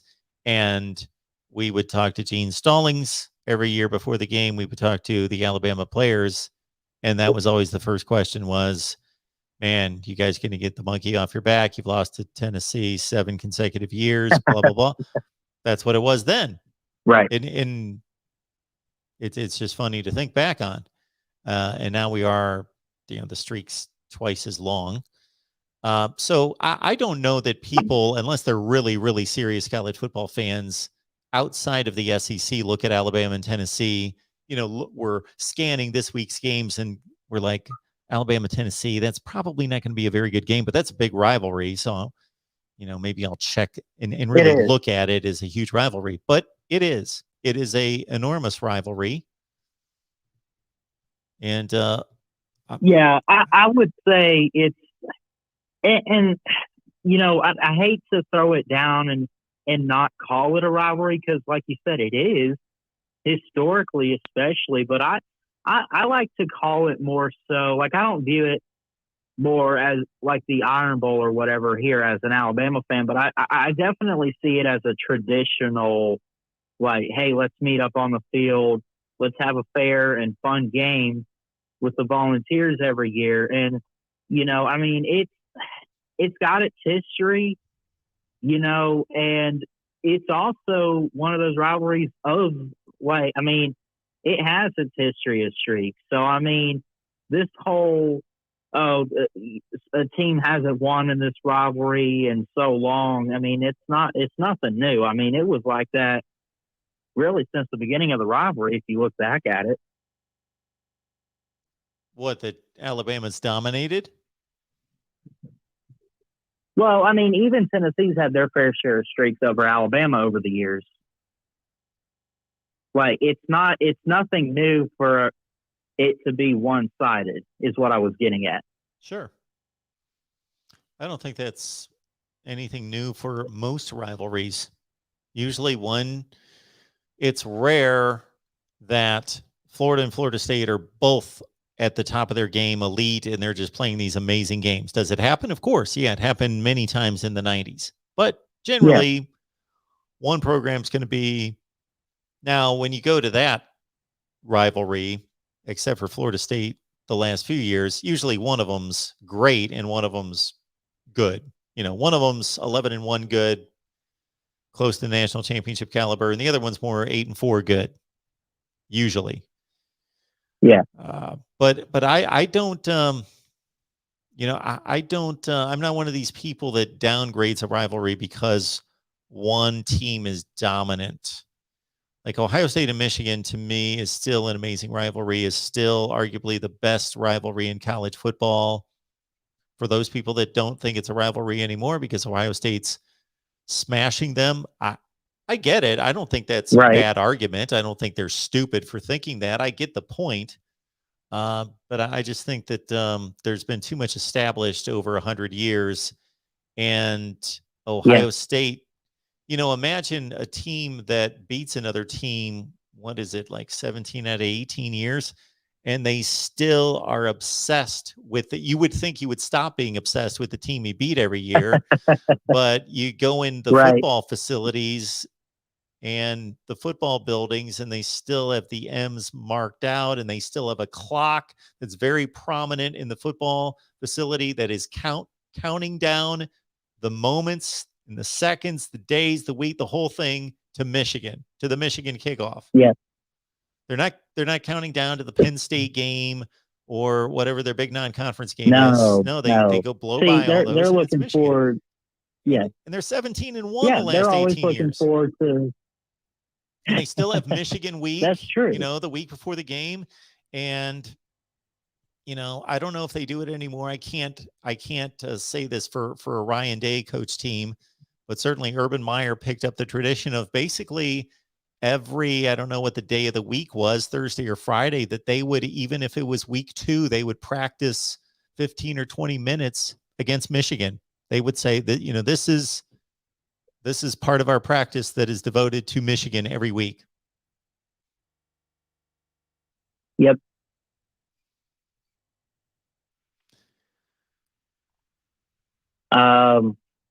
You still there?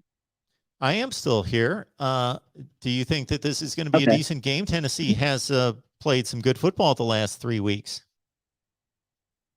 They have, and even a couple years ago in 2019, I mean, Alabama only won that game, I think, only by 14 points. And this was against a Tennessee team that, even though they picked it up, they lost to what was the year before a 2-win Georgia State team. They lost to BYU, which even though BYU's had incredible team, like Tennessee has had some down years, obviously, but it's a rivalry. And I do think Tennessee does show up. I do think Alabama ultimately, I mean, they're going to go in and dominate, but I do think Tennessee could score a little bit. I might give them 2 touchdowns, and I'll give Alabama 35. I'd say like a 35-14. I mean, that's only 21 points right there. I think if you're Tennessee and you're looking at that, like, you know, to only lose by 3 touchdowns to Alabama, considering what they are capable of, I mean, if you're Tennessee fans out there, just take it. I mean, I know you want to win the game, obviously, but I think Tennessee has some players and talent that can compete and give Alabama some issues. I don't think this is going to be like, you know, like what Alabama played against, like a team like Citadel or Mercer, or like, you know, the out-of-conference cupcake foes that they're facing. Yeah, the 2 games that come to mind for me is one was a Lane Kiffin coach Tennessee team, I think in 2009. Of course, Alabama eventually won the national championship, where Terrence Cody saved the game with a blocked field goal, and he made some other ridiculous play. Before that, maybe it was another one. Cody again. Yes. Yeah, that was amazing. There were a couple plays where Tennessee could have gotten in better field goal range. That was one of those deals where I thought Lane Kiffin made a mistake, like many coaches, and it's surprising to think of it now because he was too conservative then, where they got within like 45-yard field goal and up. We're going to just sit down and kick the game. The other one was there was a game in which this was Josh Dobbs was the quarterback for Tennessee. Of course, Butch Jones was the coach. It was in Tuscaloosa. They had like a 16-14 lead, 14-10, something like that.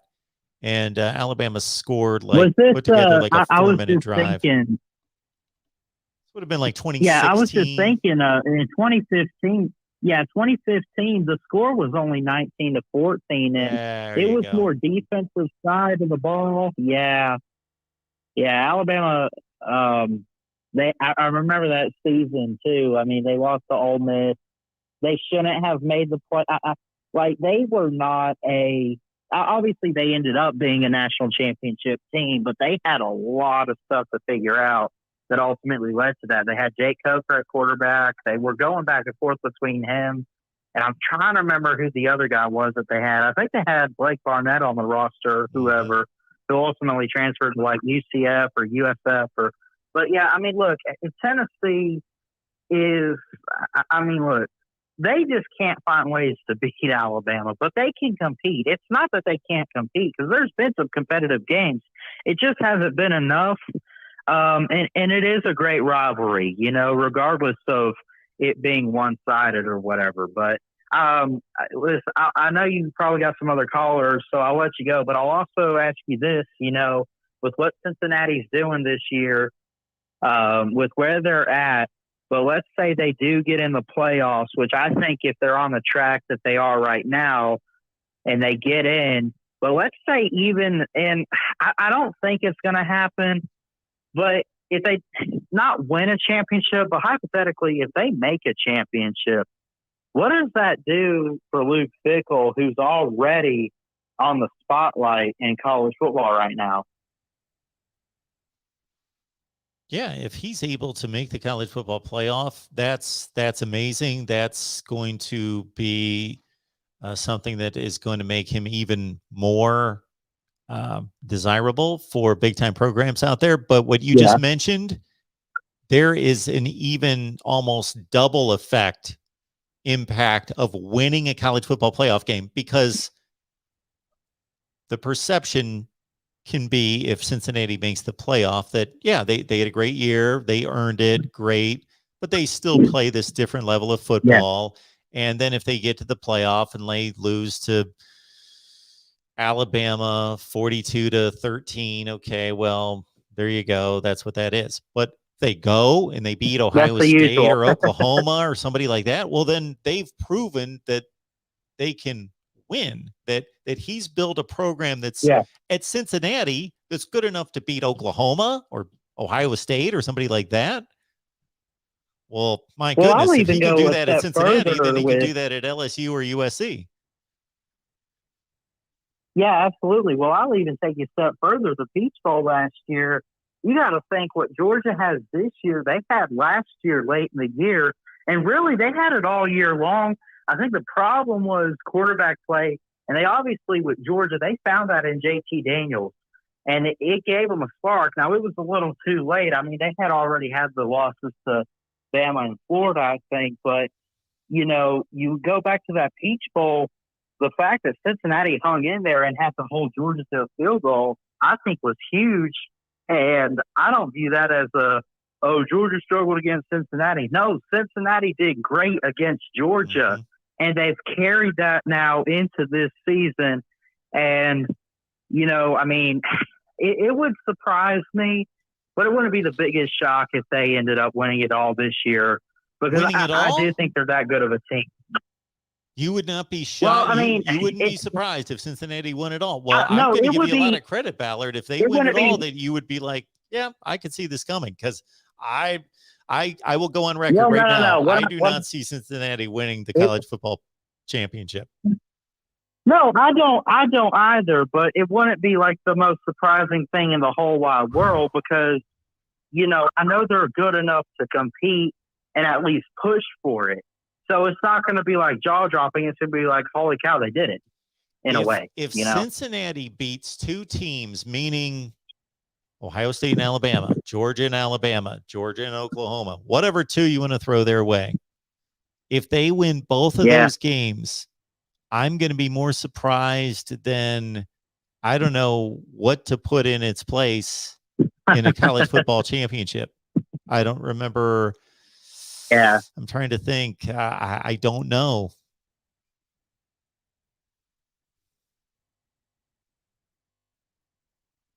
Would it be more surprising that let's say, if they had put UCF in the playoffs in 2017?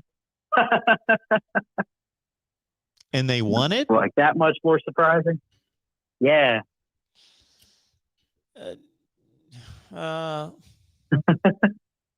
That's the first thing I could think of. I do think that this Cincinnati team is probably a little bit better prepared than that UCF team would have been.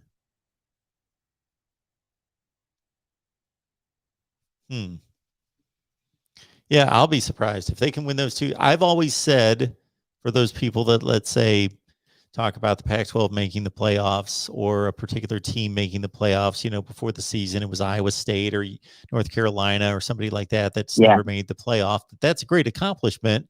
But the difference between making the playoff and then beating two tremendous teams, that's like a whole other step up. Look at what Oklahoma's done the last 7 years in making the playoffs. What, 4 times? They keep making the playoff. And they still haven't won a game. Yeah. Yeah. They're what, 0-4? 0-4, 0-5, something in there, yeah. And they were really close against Georgia. Yeah, and the other one's not. Yeah. That's true. But, I mean, look, the point that I was just trying to make was, like, it's just incredible to see what Luke Fickell is building at Cincinnati. And, yeah, okay, I'll admit it. Maybe, you know, the Georgias, the Alabamas, the Oklahoma, you know, they might go in there and compete, but they probably won't beat them, you know. And, you know, to your point, too, I mean, how shocked you sound when I said that, too. I mean, in order for them to even win, let alone probably make a title, they have to get through one of those 3 teams, maybe throw a couple others out there that are still kind of in the mix for the playoffs. But I'm going to let you go, Mark. Thanks for taking my call. And with it being the third Saturday, the Volunteers come to Tuscaloosa. You can bring all the cigars you want. So we're fixing to make it 15. I don't know. It's been so many I stopped counting. We're fixing to beat y'all again. Thanks, Mark. All right, Ballard. Appreciate it. Enjoy the game.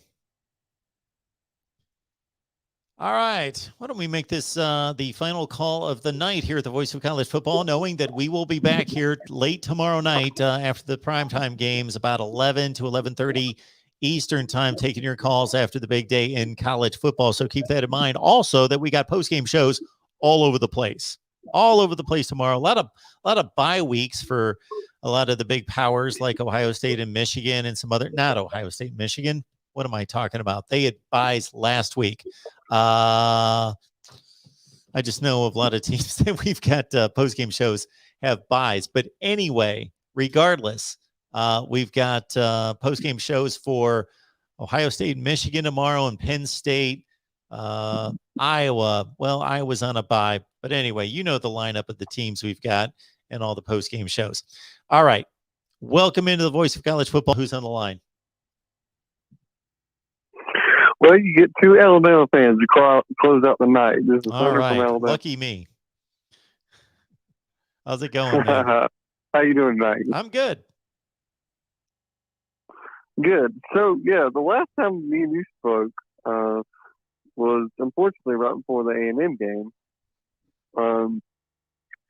Wow, I did not see that coming. But, you know, Mark, I had a bad feeling after the first quarter. I felt after the first quarter we were going to lose that game. And we almost came back to win it, but I just had a bad feeling after that first quarter.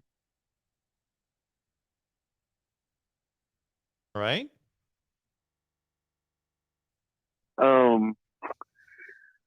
Nothing went right. We dropped balls. We didn't play defense very well.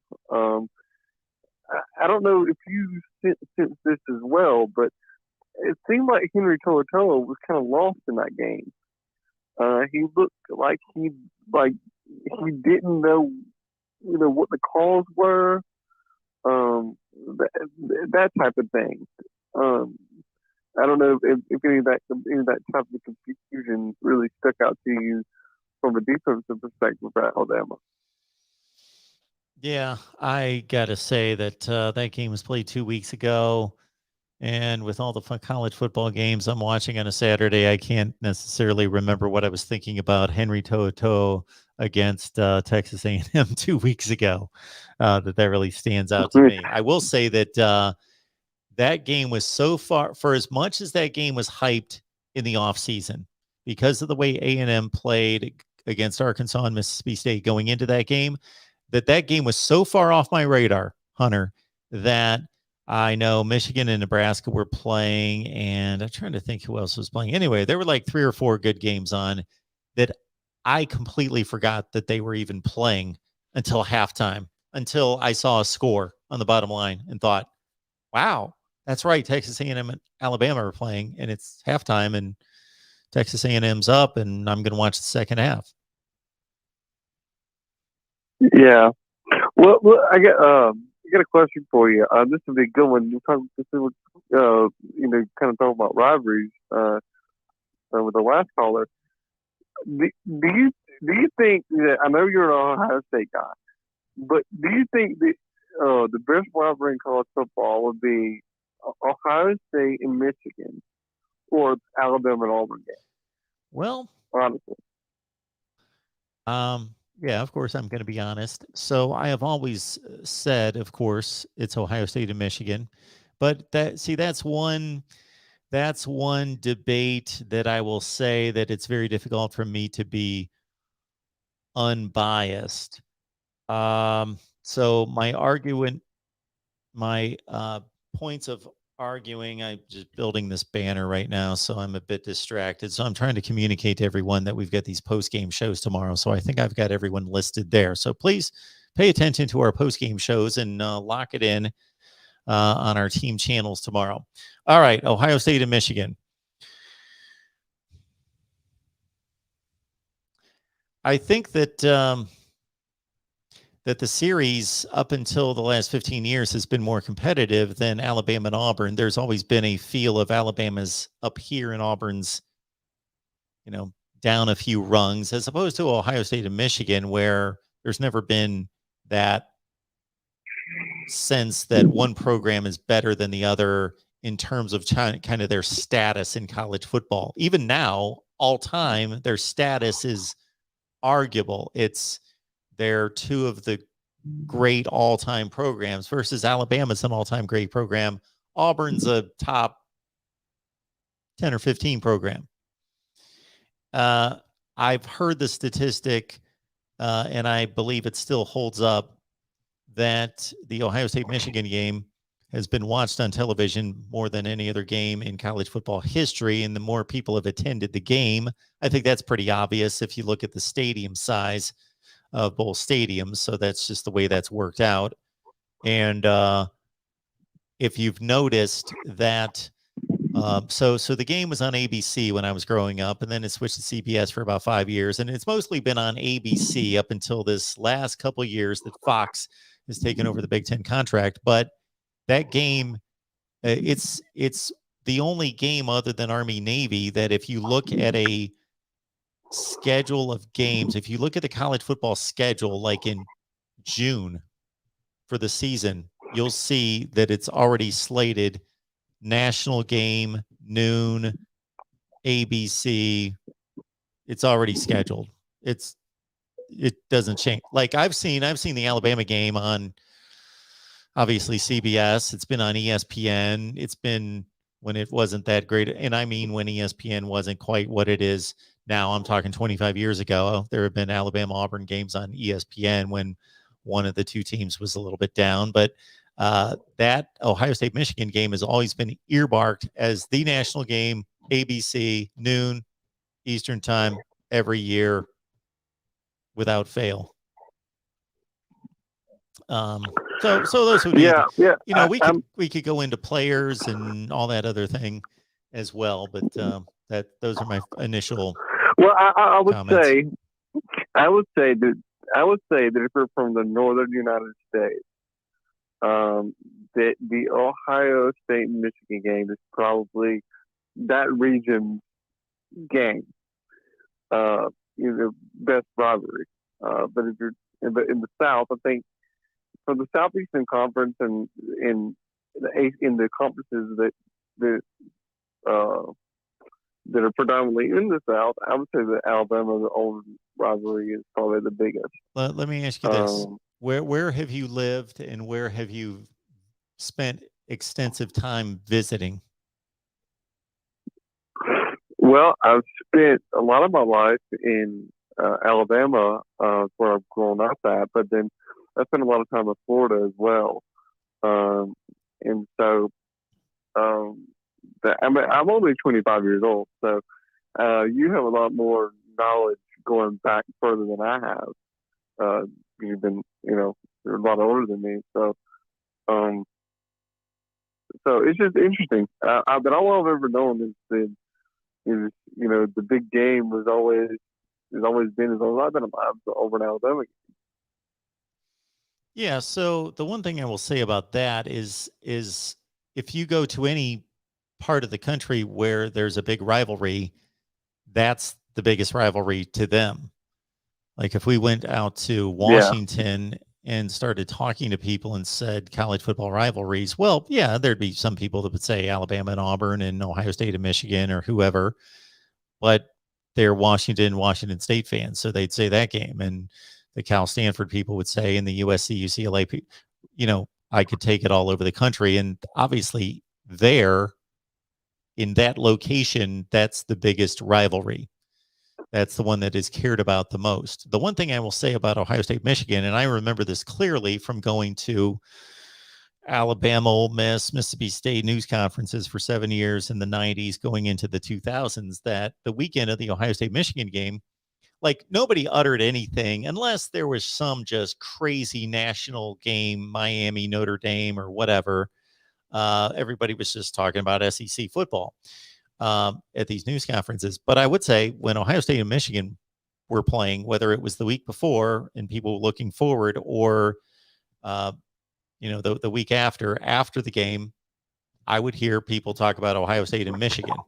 And I would say if you would go online, and these polls are taken all over the place, if you just ask people, what is the greatest college football rivalry?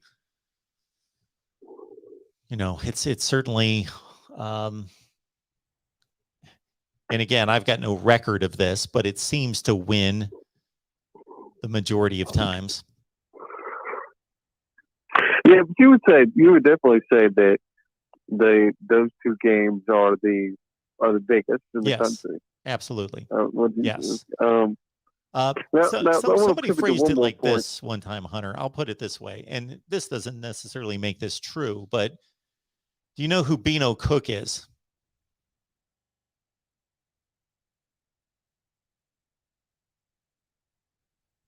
Hello? Did we lose Hunter? Yeah, go ahead. Oh, okay. Did you hear my What'd question? you say? I'm sorry. No, what'd you say? I'm sorry. I said, do you know who Beano Cook is? I do not. Okay. Great college football historian from yesteryear. I think he once phrased it when he was asked the greatest college football rivalry. And he said, I think his term was that the most hated, and again, he's not making this comment in 2021. This might have been in 1995 or something. He made the comment that the fiercest, most hated rivalry in college football was Alabama-Auburn, and the best college football rivalry was Ohio State and Michigan. So there's also something to having two teams playing in the same state, like is Alabama and Auburn, versus having two teams in neighboring states, because you got to think that 90% of the people in Ohio are rooting for Ohio State. And then if you cross the border, you go to Michigan. It's so rather than them being in one state and you're bumping into people constantly that are rooting for the other team. I get what you're saying there. Yeah, because when people move in from out of state into Alabama, one of the first questions that they're asked is, you got to pick a side. Yeah.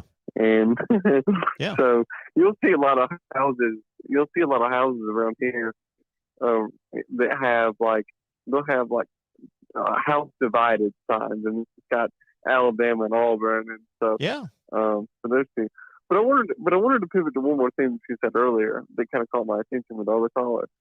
You said that you're such a resume guy when it comes to rankings, and I think it has to be a little bit more nuanced than that, than just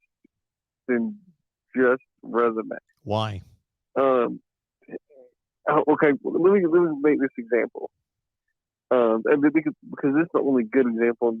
The reason that I'm using this example is because it's the only good one I can come up with. Regardless of what anybody's political views are, they would say that some policies that are enacted look good on paper, but in actuality don't function very well. And so, so you see what I'm saying? I see what you're saying, but what you're missing, Hunter, is that what we're talking about on paper meaning the resume is just the numbers representation of what actually did happen on the field. It's not like made up on paper. That's what happened. Your resume is what you did. That's what you accomplished. That's what we watched. Yeah. That's what's on the scoreboard is what's on the resume.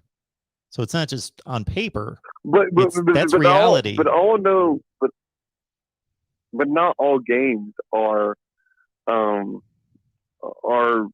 equal when it comes to, at the end of the day, what the scores was. Because we both have watched games to where they were close. You'd hear somebody say, "Well, that was a close game. The score was a close game, but it was never really a close game as far as." It felt closer. You hope to say, well, it felt closer than what it was. Okay. So you might have a team that was only beat by 7 points, but on the field, one team could have been a lot more dominant. Sure. But they could have had a situation rise where they got a late pick six in the game or something like that. Sure, and those things can be understood. Those things can be totally understood. This game was 35-14 in the fourth quarter, but then they scored 2 touchdowns that were meaningless, and it was 35-28. Yeah, an intelligent person can see that. They watched the game. They know. They're not just saying it was 35-28, so it was a close game. No, this can all be determined. When I say resume, I don't mean I'm just like a final score, and that's all we look at. That's not what I'm saying. I'm saying performance on the field, the result of the game, and then an evaluation of the performance. The only problem I have with what you're saying is that none of us are God. We can't say, who's to say this game meant a whole lot. This game, no, it didn't. Like, whoever's foolish to think that they know, well, that meant a lot. That didn't mean a lot. It's like all the people that write me when I release my rankings and say, how can you rank this team over that team because they would beat them and they would beat them? What are they talking about? Knowing who would beat who? 41% of the games in the top 25 this year have been upsets. Who was saying that Texas A&M was going to beat Alabama? Nobody. But it happened. Yeah. No, I see what you're saying. No, I see what you're saying, and I get what you're trying to do with those rankings. In the way that the method that you're using to say that. I like to take a more of a balanced approach. Yeah, it is about the resume and what the performance on the field, but it is also eye test. You can look at a lot of teams and you can just kind of tell, their presence on the field, their dominance, their physicality, and those things come into effect. And so, yeah, you're going to have people that are going to give you a lot of trouble from the rankings that you have based upon that. But I think it's just got to be a little bit more nuanced than just. Yes, but who's applying this nuance? That's the problem, because everybody can apply it differently. No, you're right. And it is somewhat subjective when you get into it, it is kind of subjective. But I have no problem with somebody who comes out with a ranking and says, okay, well, my resume, the resume says this, but let me give you the reasons as to why, I had this team ahead of this team and stuff like that. That's totally fine as well. But like I said, I get what you're trying to do with those. So, I mean, I'm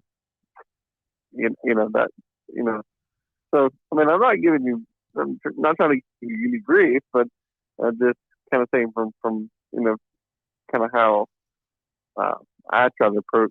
No, I appreciate it. Ranking. That's why I'm here. One last quick question. Do you watch any college basketball at all? I used to watch a lot of college basketball. I used to be a college basketball fan, had to cover it.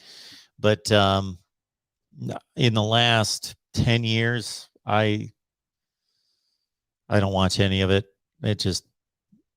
I get in a certain mode in life and it's completely gone off my radar. And now I've tried to watch it and I can't even keep it on for 30 seconds. I just don't care. I just watch I like to watch the tournament. Yeah. That's what I like to watch the most. And I'm a big Duke fan. I've grown up, first of all, I grew up playing basketball. I played basketball my whole life. And so, unfortunately, you're seeing teams, this year losing, the legendary coaches like Coach K at Duke and the coach at North Carolina. So it's kind of going to be a weird year after this year, for college basketball. But yep. I just didn't know if you were. I know you're primarily, this is called football show, but of course. But I didn't know if you ever, kind of got into that at all. I've never heard you, talk about anything other than NFL. Maybe I've never heard you talk about college basketball. So, all right, Mark. Well, I appreciate it, and it should be a fun day tomorrow. There's some interesting games on tomorrow. Absolutely. Well, thanks for the call, Hunter. Appreciate that. Have a good night. All right, bye-bye. All right. Hunter was going to be the last call of the night, but we got one other person on here, so I will, of course, take the call. Welcome to the Voice of College Football. Hello, Mark. How are you? I'm good. Who's on the line? This is Alan. Hey, Alan. Nebraska. How's it going, man? Yeah. Well, I'm watching all the fallout from the Nebraska fans all over YouTube. It's quite amazing. But the biggest challenge now is who's our next coach. And I was going to run by you to think, who are your thoughts? I have a couple, and just want to know what you're thinking. Sure. Oh, what I'm thinking about the next coach? I have given absolutely no thought to who would be the next coach at Nebraska, because I'd have to give that some thought, because I don't know who. That's such a tough job. I don't know who they could get. I really. Okay, I've got 4 names. Okay. And tell me what you think. Okay. All right, Jerry Kill. Okay. He's now the offensive coordinator at TCU. Yeah. Was the coach at Minnesota. Yep. Okay. Is it Mark Herman? Maybe I had that wrong. The old Texas head coach. And he's now he's doing something with Tom Herman. Mark Herman, the old Purdue quarterback. Okay. Yeah. Okay. I'm talking Tom Herman. The Iowa State head coach, and I forgot his name. Matt Campbell. And the long shot, in my opinion, is the Liberty head coach, Hugh Freeze. Okay. All right. I would. Yep. I would order them in this 1 through 4 order. Matt Campbell, number 1. And you said Herman, Freeze, and who was the other one? Jerry Kill. Oh, Kill. All right. I go Matt Campbell by far. He's number 1. I don't know that he would go to Nebraska. Might be a difficult place, but then again, he's winning at Iowa State.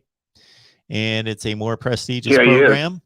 And he's got better facilities and better football base and a state that loves football and all of that. He just has to go, on one hand, and the reason I call it a difficult job is because you're so void of talent in the region versus what you need. Of course, there's talent, but there's not enough. I don't know how old you are. I just turned 60. Yep. And we didn't have talent 60 years ago.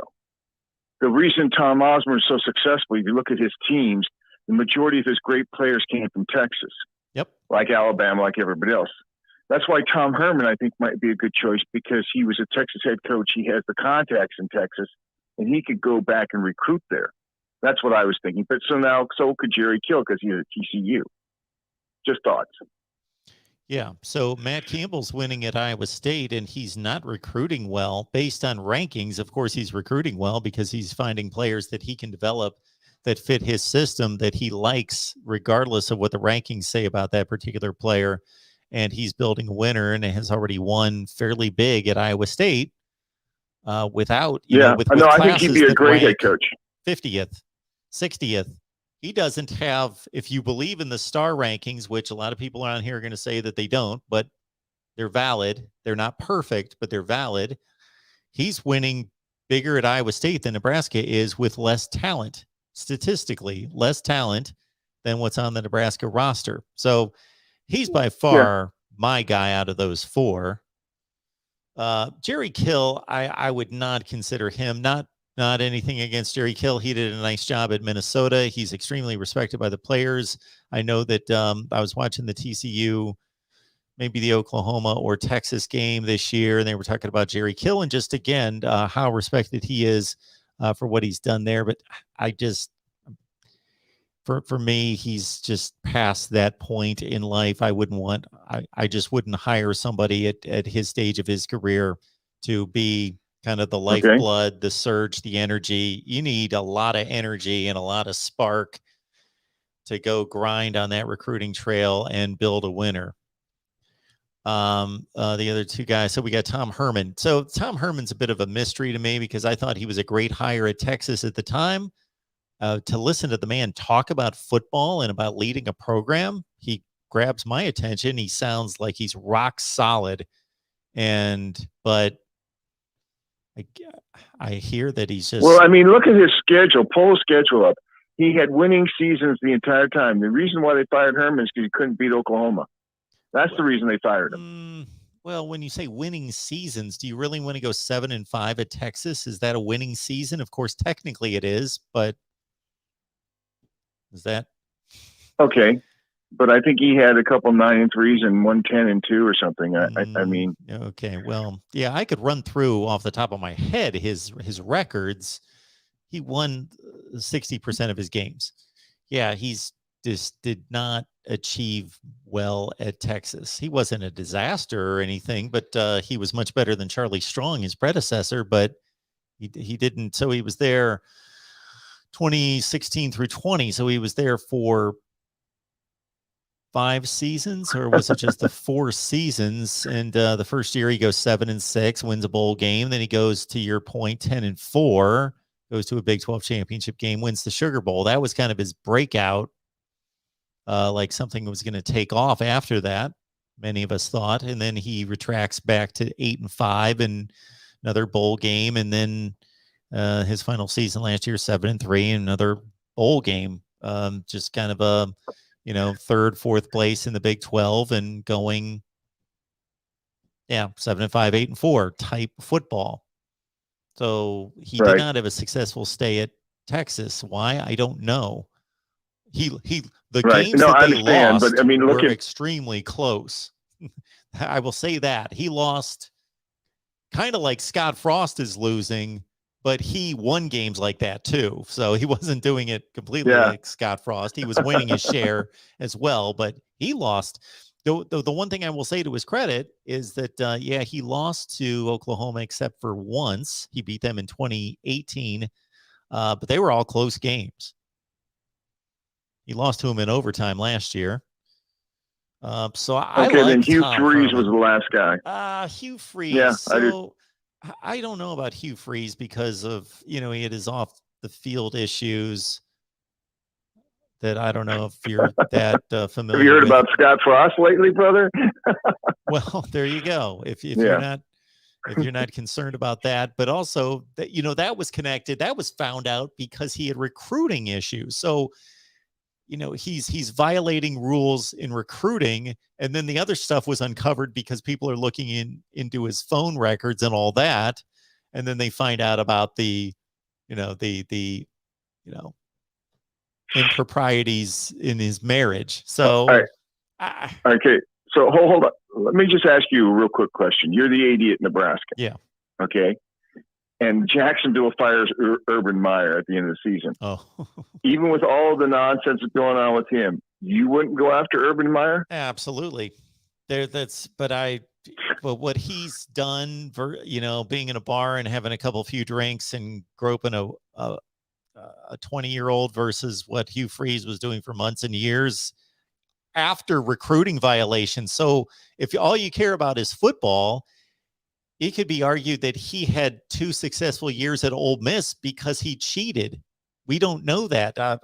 Actually, we do kind of know it. It's connected. So then the other stuff, the off the field stuff, was found out because of that. So and okay, so Hugh Freeze is out. Yeah, I'm not. So then your top choice is the guy from Iowa State. Okay, yes. I mean, I would take him in a heartbeat. Anybody in America hires Urban Meyer because the guy's got 3 national championship rings and he has the best record of all time.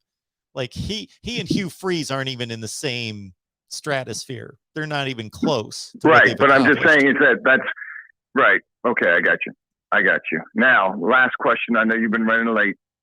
I know you don't do predictions because you do that on your Patreon page. But by the way, I'm part of Patreon, and make sure you guys thumbs up him too. Join Patreon. I had a joke, but it's okay. I don't think we win any games. I think we lose the next 4. Martinez is hurt, and they don't tell us why. They just said he's hurt. Why he kept him against Minnesota while hurt, I have no idea. He came out this last press conference and said he was hurt. It just, everyone's just shaking their heads like, why? Why would you play the player if he's hurt? So I don't think we go anywhere. I think 3 is it. And Frost will not survive. No, 3-9. He can't survive that. Even with a win, it's 4-8, and that's it's a rough road the rest of the way. It's really rough. I mean, your Ohio State team's going to annihilate us, dude. It's going to be like it's going to be like Corregidor. They're going to destroy us. Well, if I take it that you're the Allen that shows up for our Nebraska shows, correct? Yeah, absolutely. That's me. So you're telling people all the time to like and share the videos and do all the good stuff. So thank you for that first and foremost. But you can probably tell that, of course, Greg's a homer, and I say that in all kindness. I would say that to his face. That, but he tries to take a measured, not be totally giddy about it. But he's very optimistic, as you can tell, and I try to suppress that a little bit without, being a complete. No, you're doing an excellent job. To push it back, but if you think that Purdue's going to come into Lincoln next week, I don't know who they're playing this week, but you think they're going to come in and after beating Iowa, are going to be afraid of Nebraska? Please, they're not afraid of anybody. They beat the number 2 team in the country at their home, and they beat them handedly. I watched that game. They dominated Iowa. Yeah. And so you can tell from our shows, anytime we kind of run through the schedule and Greg will say, I can see us going 8-4. And I'm like, where do you see these wins? I don't like. No, dude, you called it. You at the beginning of the season, you said 4 wins, and then he bow breeded you till you went 6, and then we lost to Illinois. I knew the season was over then. When we lost to Illinois, the season was over then. And I read all these things. I didn't necessarily think it was over from the standpoint of they're going to tank, but I just thought from a mathematics standpoint of trying to get the wins, I thought that is not the one you just missed the give me there. You had to get that one. Yeah. So I was even thinking, they had to have Minnesota and your coach and your quarterback. I mean, this is what really irritates me. Look at Oklahoma. They've got a great quarterback. They're down by 30 to Texas. The coach says, let's get this freshman out there. He wins the game, and this guy's benched.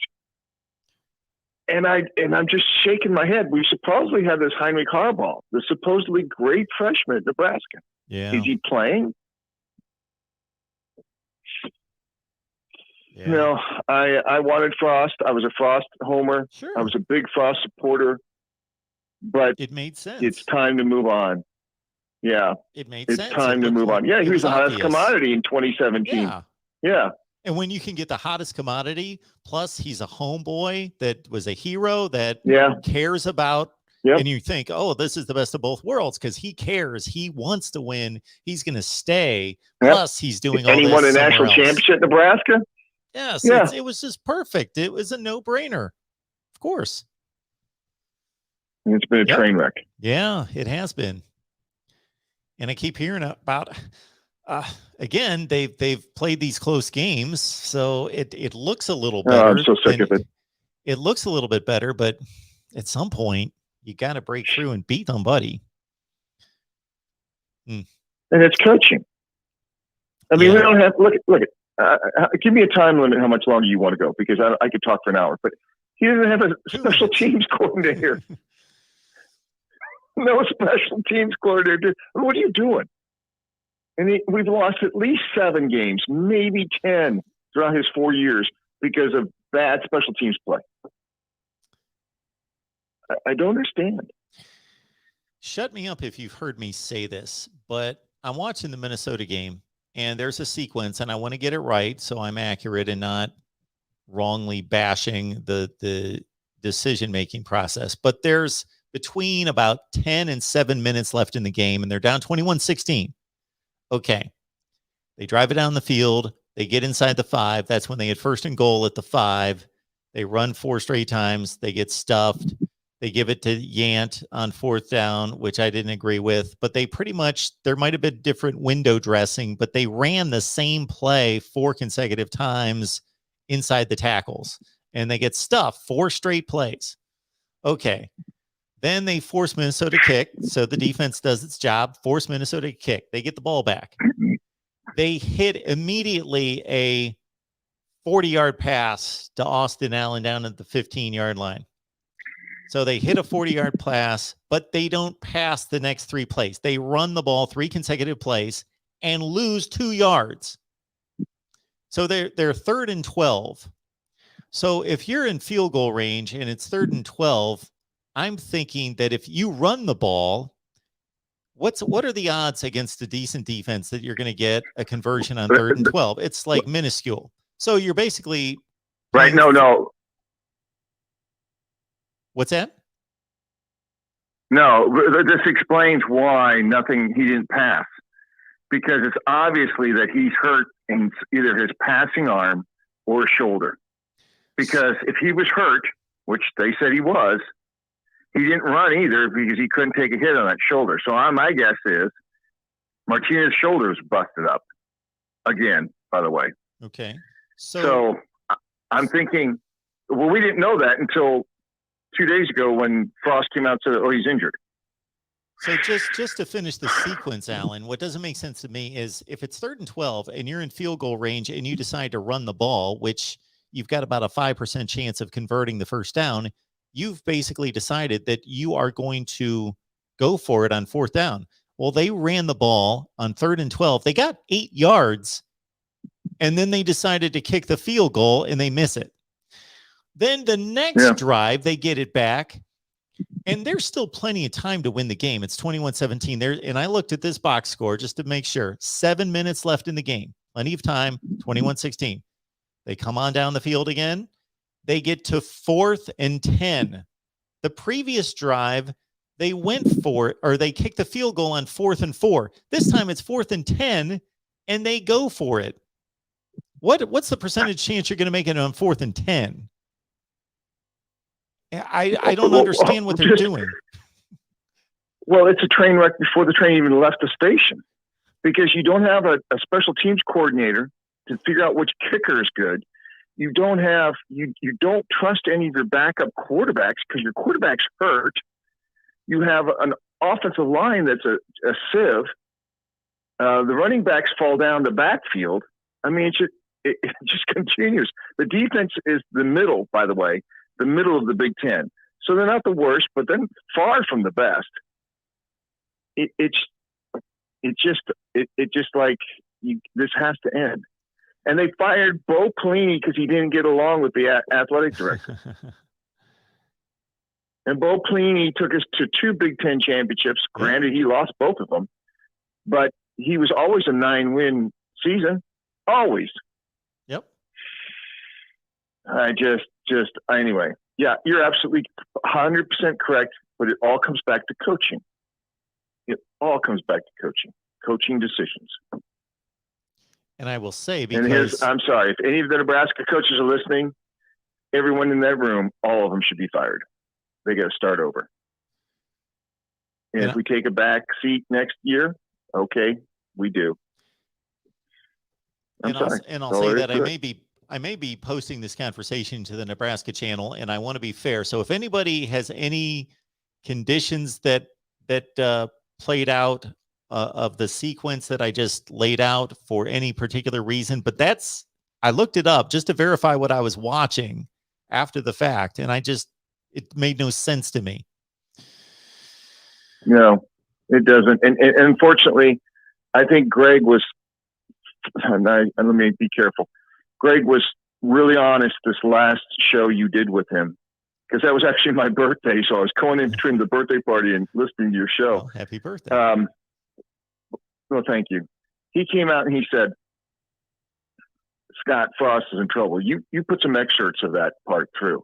And he says there's talk about him getting fired. And that's the first time I saw him all season say, oh, yeah, the chop's coming. Yeah. And I think the chop's coming. I don't think there's unless he appears a miracle and wins the next 4, which isn't going to happen. But yeah, okay, you can, I have people on like other channels that think this. I'm like, okay, you keep dreaming. It ain't happening. It would take a lot for them to win 2 of the last 4, and that's a 5-7 season.